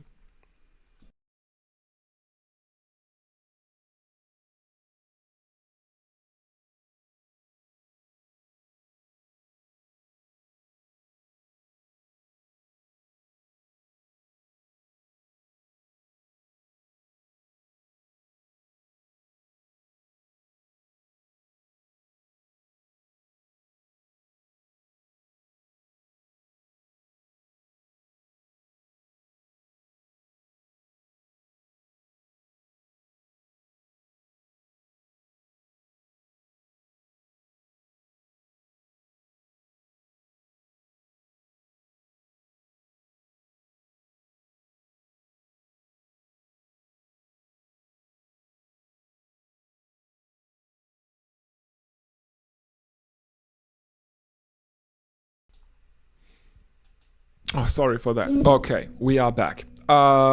It looks like Bhuvaneshwar Kumar is bowling the 12th over. Indeed, it is a Bhuvaneshwar Kumar. And it's a single to Jurel, who punches one too long on. Second delivery, Bhuvaneshwar Kumar, right arm over the wicket to the left-handed Jadeja, who gets an under edge back towards the bowler, and there is no run. 142 for 4. 60 of 52 is what is required. And reminder, do use the chat. I will get to you after the over. Played back towards Bhuvaneshwar Kumar by Jadeja. Straight back to the bowler. There is no run. So 2 dot balls in this over now, after Jurel took a single of the first delivery. Bhuvaneshwar Kumar figures of none for 27 after 2.3 overs. We are now seeing Romario Shepherd fielding in the deep as Bhuvaneshwar Kumar flicks one into the leg side, and I think they have run a couple now. Did they? Yes, they did. 144 for 4. Jadeja moves on to 8 of 9. 2 more deliveries in Bhuvaneshwar Kumar's third over. And Kumar Sangakkara in the Rajasthan Royals dugout is looking a lot more relaxed now. He has put his glasses back on as Jadeja plays one straight to a mid-wicket inside the ring. There is no run. Kumar Sangakkara has great glasses with a very, very thick rimmed black glasses, black rimmed glasses. I was going to say he is looking very, very relaxed. In comes Bhuvaneshwar Kumar, right arm over the wicket, and he bowls very, very leg-sidey, and Jadeja steps back towards the leg side and finds a single in the leg side. 145 for 4 after 12. Jurel is probably the one they want on strike. I don't know why Jadeja is now farming the strike because Jadeja is on 9 of 11. Jurel is on 42 of 21. So the strike rate is 200 for Dhruv Jurel in this innings. The current run rate overall is 12.08 and the required run rate is 7.12. Krunal Pandya is going to bowl out. He has the ball in hand. In he comes, left arm around the wicket and an under edge from Jadeja that misses the stumps, it misses the keeper, and it runs away from Josh Hazlewood, who is fielding at fine leg, finds the boundary. 4 more runs to the cause for the Rajasthan Royals. 149 for 4. 14 fours and 11 sixes. The vast majority of those going to or played by Suryavanshi. Vaibhav Suryavanshi is my pick for player of the match, probably. And looking at the worm graph, we can see that, as long as Suryavanshi was out there, the Rajasthan Royals did not slow down. But now that he is gone, the Rajasthan Royals are also having a bit of a slump. They are still obviously ahead of where Royal Challengers Bangalore were at the time. But there is a bit of a slump now in the middle overs, and that would be bizarre if they now started to slow down, because at the death, that was where Royal Challengers Bangalore basically where they rescued the innings or pulled it from the bog or something like that, because in the middle overs they were not that good, but Rajasthan Royals gave away too many at the death. But they have to be very, very careful, because they used their impact sub in their own first innings, and they used it to bring another batsman in, the Royal Challengers Bangalore. So Krunal Pandya is bowling left arm around the wicket, and Jadeja is looking for a scoop shot, misses it, and next one is a pull that is stopped by Romario Shepherd at deep backward square leg. It's another single, so the fourth over of Krunal Pandya goes for 9 runs. Rajasthan Royals are 154 for 4. They need 48 more from 42. Jadeja has accelerated to a run-a-ball innings. 15 of 15, and Dhruv Jurel is on 45 of 23. Pandya ends his day with figures of 2 for 30 from 4, and I think Hazelwood is continuing. Yes, indeed, Hazelwood is going to bowl out in the 14th. He is bowling to Jadeja. In he comes, right arm over the wicket, and there is an appeal for LBW as Jadeja seems to be hit on the knee roll. There is confusion in the field. The Rajasthan Royals batsmen have run a single on a potential misfield, but the Royal Challengers review. The original decision has been not out. The decision is reviewed because Kumar Damasena, the on-field umpire, did not give it out. Let's have a look. We see the replay that hits Jadeja on the knee roll in front of middle and leg, and it is coming, it's pitching outside leg. That is not a good review. Hazelwood pitched it outside leg because it was bowling right arm over the wicket to the left-handed Jadeja. The impact was on the knee roll in front of middle and leg, and it was coming in from the leg side, so pitching outside leg. That review is lost. 155 for 4.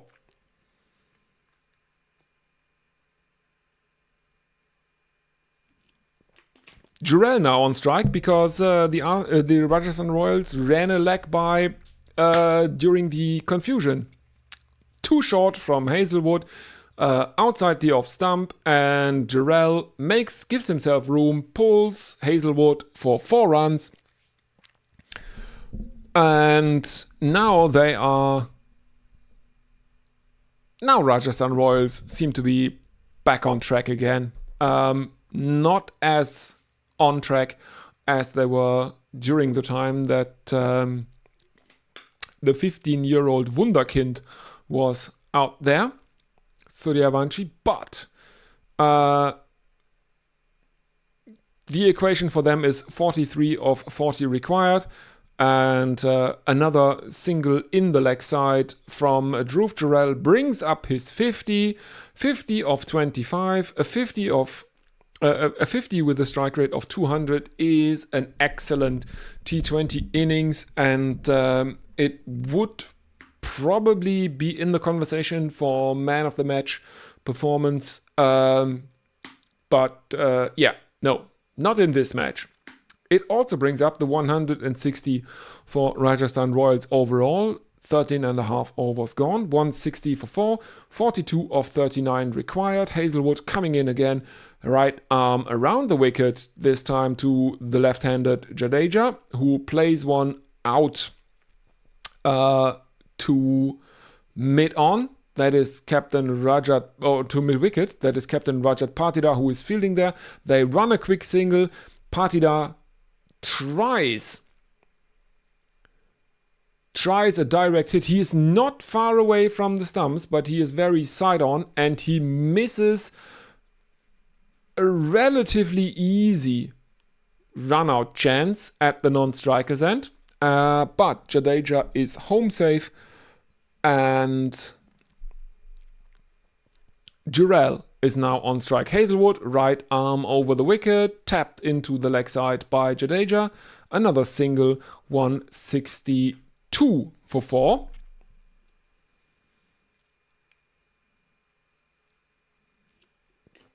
So, Jadeja on strike for the final delivery of the evening from Josh Hazelwood. Rajasthan Royals require 40 of 37.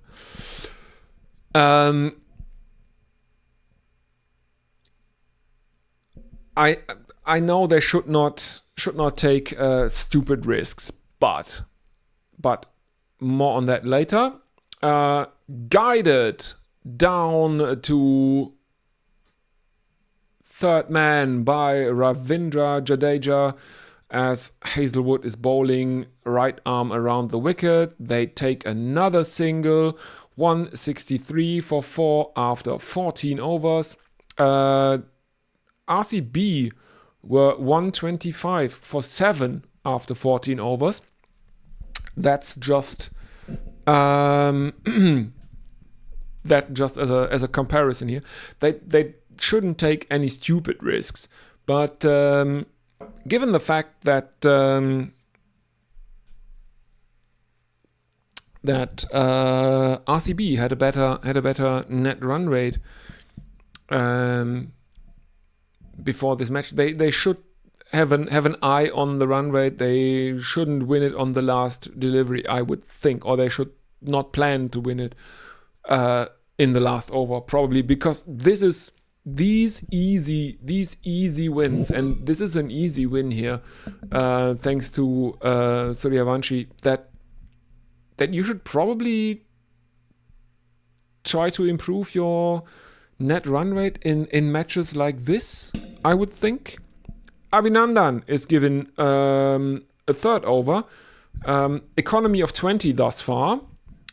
Very full to the left-handed Jadeja, who gets an under edge that goes to Josh Hazelwood at fine leg, and they run a single. So Dhruv Jurel is back on strike.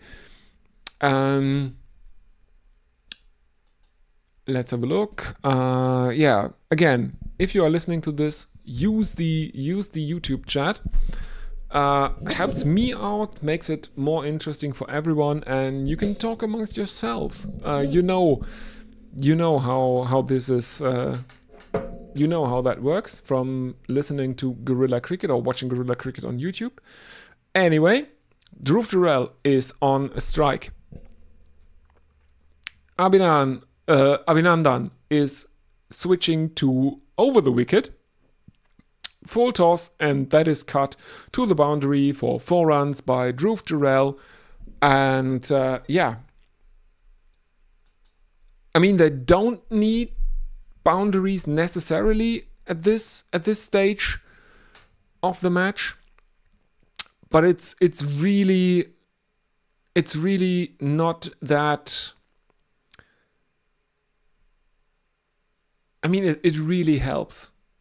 It really helps. The boundaries really help. Shorten the chase, improve the net run rate. A 92% control rating for Dhruv Jurel, apparently. In comes Abhinandan, and this one is a wide down the offside. It's pitching outside the tram line. It's not as bad a wide as that one during the first innings that almost pitched on the bowling crease. But it is a wide nonetheless, and no one is challenging it. So, yeah, it was a very, very obvious wide, because you can obviously challenge wide decisions in the IPL now. Very, very wide again from Abhinandan, and Dhruv Jurel is looking for an uppercut and plays a very, very fine uppercut. It goes through where first slip would have stood. Jitesh Sharma, the keeper, is trying to get a hand to that, but it flies a good 20 centimeters past his outstretched glove tips and finds the boundary for another 4 runs. So the required run rate is now well below 6. It's 29 of 33 required. In comes Abhinandan again. Too short, pulled to deep backward square leg. That is Kohli fielding out there. They run a single as Kohli fires it back in towards Jitesh Sharma, and that means we have 8, 10, 11 runs off the over so far of the 15th. 28 of 32 required, 174 for 4. Jurel on 60 of 29. Jadeja on strike, 18 of 19. He marks his guard, and Abhinandan stays right arm over the wicket. Full toss and an attempted leg glance by Jadeja, but it is instead given as a wide. by the on-field umpire. Dhruv Jurel and Vaibhav Suryavanshi have now hit the exact same number of 4s. 8. Both of them have hit, and that should give you a feeling for how many more 6s Suryavanshi has hit. Anyway, what was that? The wide was given. And Jadeja pushes one into the offside. There is a single.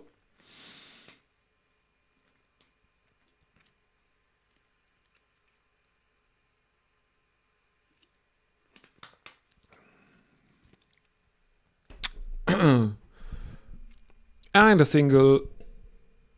No, just a second. In comes Abhinandan and a slog to cow corner from Jurel, finds a fielder. That is Jacob Bethel. And a single to end the 15th over. 14 runs have come off the 15th. Rajasthan Royals are 177 for 4. Let's have a look if anyone is with us on the YouTube chat. Come on, people, use the chat.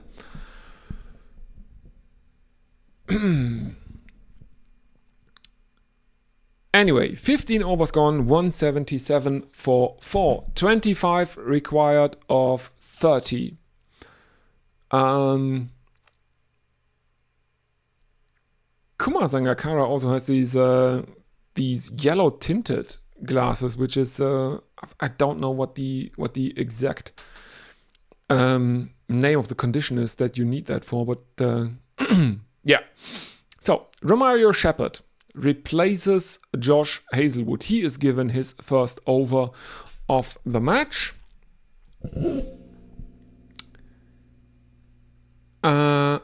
So some more right fast medium for the Royal Challengers Bangalore. He digs one in short to Dhruv Jurel outside the off stump. Jurel gives himself room, pulls Shepherd for a single into the leg side. And why are we seeing the... Oh, that's the Fair Play Award. RCB are currently third last. The 8th of 10 in Fair Play points, which I don't really understand how that works. But anyway, Shepherd, right arm over the wicket, around the wicket to Jadeja, outside the off stump, too short, cut by Jadeja, another single. As it is fielded by backward point, a deep backward point. Jurel is back on strike.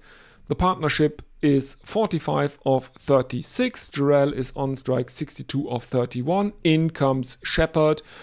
Right arm over the wicket to the right-handed Dhruv Jurel. Cut short, that is fielded by Jacob Bethel out in the deep at extra cover or cover sweeper or however you want to call it. You know the region.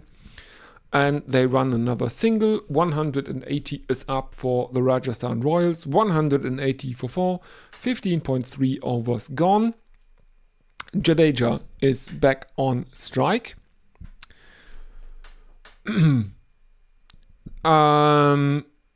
Shepherd right arm around the wicket.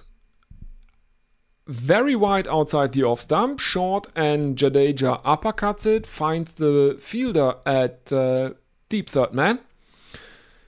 And I think they have run another single. Yes, indeed. Deep third man.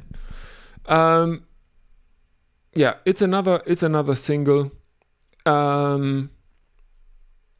In comes Romario Shepherd, right arm over the wicket, and Dhruv Jurel plays that down the ground very, very straight.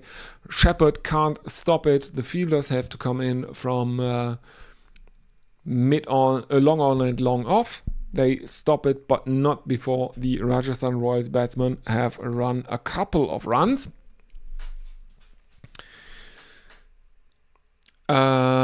We are seeing some replays. I don't know. Oh, and I think here we are again. Romario Shepherd, right arm over the wicket, pull shot by Dhruv Jurel. He is now farming the strike with a single into the leg side, 184 for 4 after 16, 18 of 24 required, and we have another timeout. And I will be with you in just a few minutes because I will take a short drink break. Don't go anywhere. I will be back.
And we're back. Sorry. Bhuvaneshwar Kumar is bowling his 4th over. And Dhruv Jurel starts with a couple of runs, 186 for 4, 16 for 4. Bhuvaneshwar Kumar now has 8 dot balls in the match, apparently.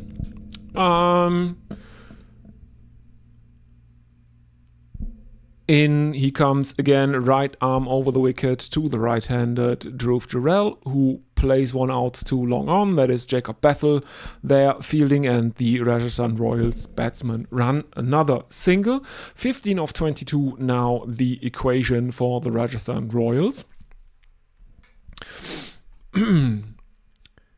53 the partnership now of 42 deliveries between Dhruv Jurel and Jadeja for the 5th wicket.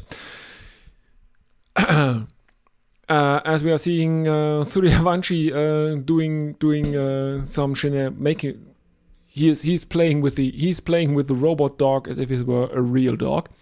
Adorable, the 15-year-old sensation that is probably going to be an obsession for 1.5 million IPL fans in India for the next few years, and let's hope he can handle it or can deal with it better than poor Prithvi Shaw. And now there are physiotherapists out there because Ravindra Jadeja was pushing hard for a second on that delivery, and Dhruv Jurel seems to have twisted his left ankle on trying to turn around upon reaching the batter's crease there. Let's hope he hasn't hurt himself too badly.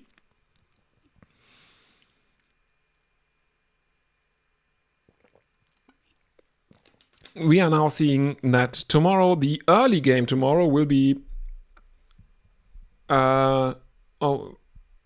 is it the early game tomorrow? Punjab Kings versus... let me have a look. What is coming up? Fixtures and results. Yes, Punjab Kings versus Sunrisers Hyderabad will be the 17th match tomorrow, 12 high noon my time, and then it will be the Chennai Super Kings versus the Delhi Capitals in the later time slot, and then Lucknow Super Giants versus Gujarat Titans on a Sunday in the early time slot, and Mumbai Indians versus Royal Challengers Bangalore in the later time slot, which is a game that we will cover live here. So the Sunday, the later time slot on Sunday will be live here on this channel. We had a viewers vote on Wednesday on Gorilla Cricket's channel, which game you would rather see on the Sunday afternoon, and it was the second time slot, the later time slot, and so we are doing it. Take a look at the live rider on my on the live tab on my channel. It has already been scheduled, so yeah. So Jurel is up, and he plays it down to long on. Jacob Bethel misfields it, and I think they might have actually taken a second run there. Yes, Bethel tries to pick it up with one hand at long on, misses it, has to take a few extra steps running after it, picks it up, and that gives the Rajasthan Royals batsman the chance to run another run. So they are stealing a quick second run on the misfield, and that brings up the 190 for Rajasthan Royals inside the 17th over. 12 required of 20 deliveries left. Jurel on 71 of 37, and we have a challenge. We have a challenge for a wide, I think. Yes, it is not given as a wide. The Rajasthan Royals review if Bhuvaneshwar Kumar has bowled a wide, as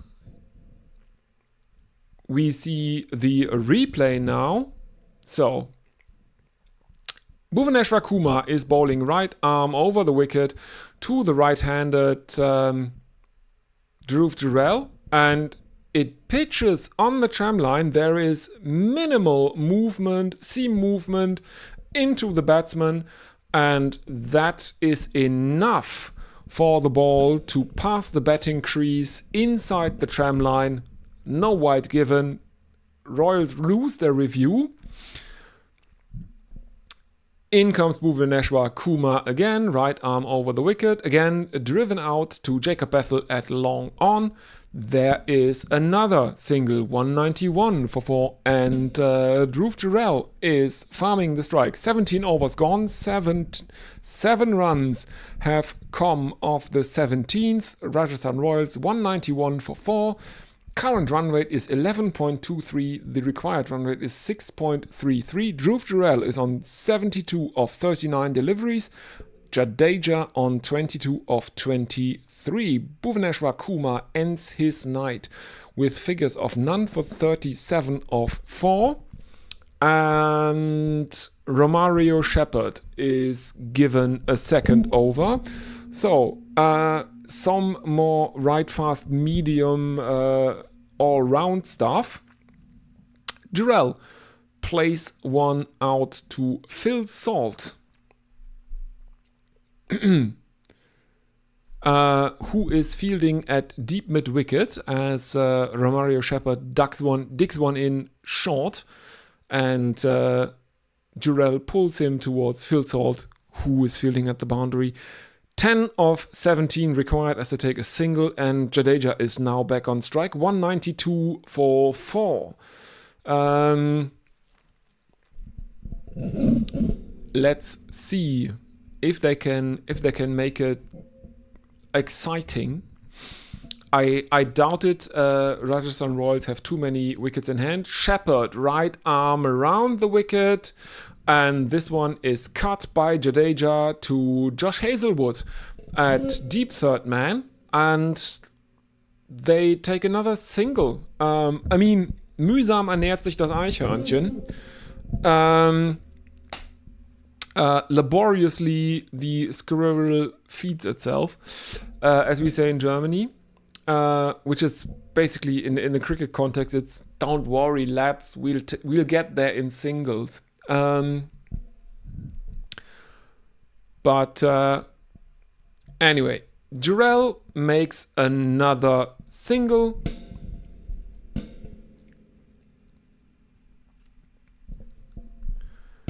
We are now seeing replays of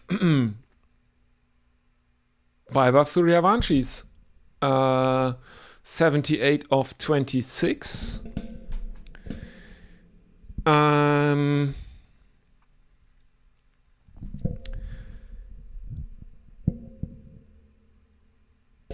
So Jadeja uppercuts Shepherd towards deep third man, where Hazlewood fields it for another single. 195 for 4. Dhruv Jurel is back on strike. He's on 74 of 41. And Suryavanshi is looking nervous, but why? Full toss from Romario Shepherd, and that one is pulled for 6 runs by Dhruv Jurel. He is now the highest score in the match, but Suryavanshi should probably not be that concerned, even if his score is not the highest in the innings. His innings is probably player of the match material. And yeah, what tough luck for Dhruv Jurel, making 80 not out and still probably missing out on the man of the match, as now he on-drives Romario Shepherd and takes a single. It is the single that takes Rajasthan Royals over the line. 202 for 4. They win by 6 wickets. Dhruv Jurel hits the winning runs, is the highest score in the match, and yeah, it's still very, very hard to justify giving him the man of the match award. I think that will be Suryavanshis. And yeah, let's have a look at some highlights of this second innings.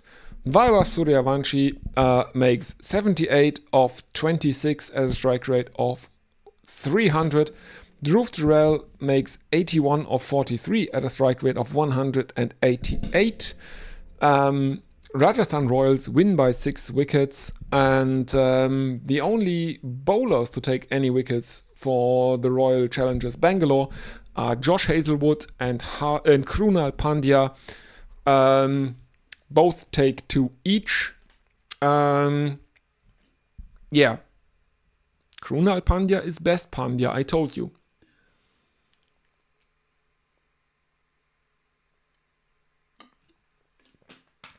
So Rajasthan Royals win in spectacular fashion.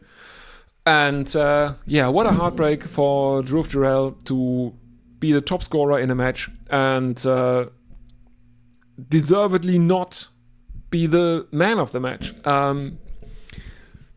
I think. And I mean, Suryavanshi is 15 years old. He turned 15 2 weeks ago. So, I've been talking for about 4 hours straight. Again, I will have a look at the YouTube chat. If you are watching this, reminder, use the chat, ask questions, talk to me. I will read out your social media messages in between overs. That's just reference for future broadcasts. Check out Gorilla Cricket, who we are partnered with for this IPL. I'm doing matches they don't do or don't cover. They are generally covering the Wednesday matches during the week. The next one will be on Wednesday. We will be live for the second match of the Sunday here on this channel. That is Royal Challengers Bangalore versus the Mumbai Indians on Sunday.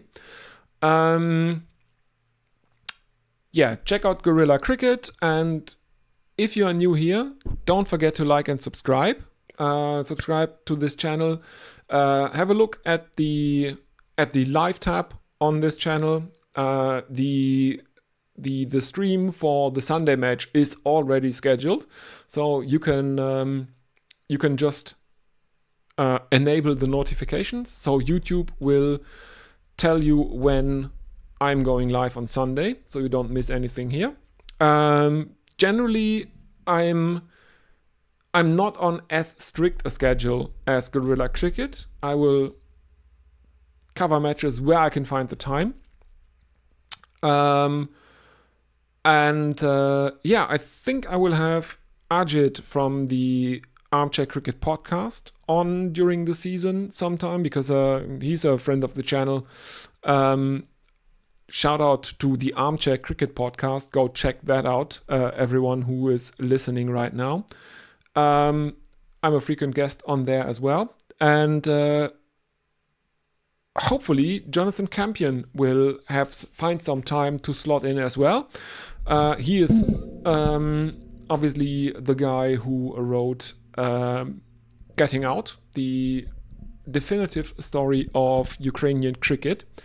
He's also a friend of the channel, and he will join us for commentary during this IPL season as well. So, if you don't want to miss that, subscribe, like the stream, and enable notifications. And as always, thank you very, very much. My name has been Lea, and you have been listening to Bescheuertes Kurzes Bein.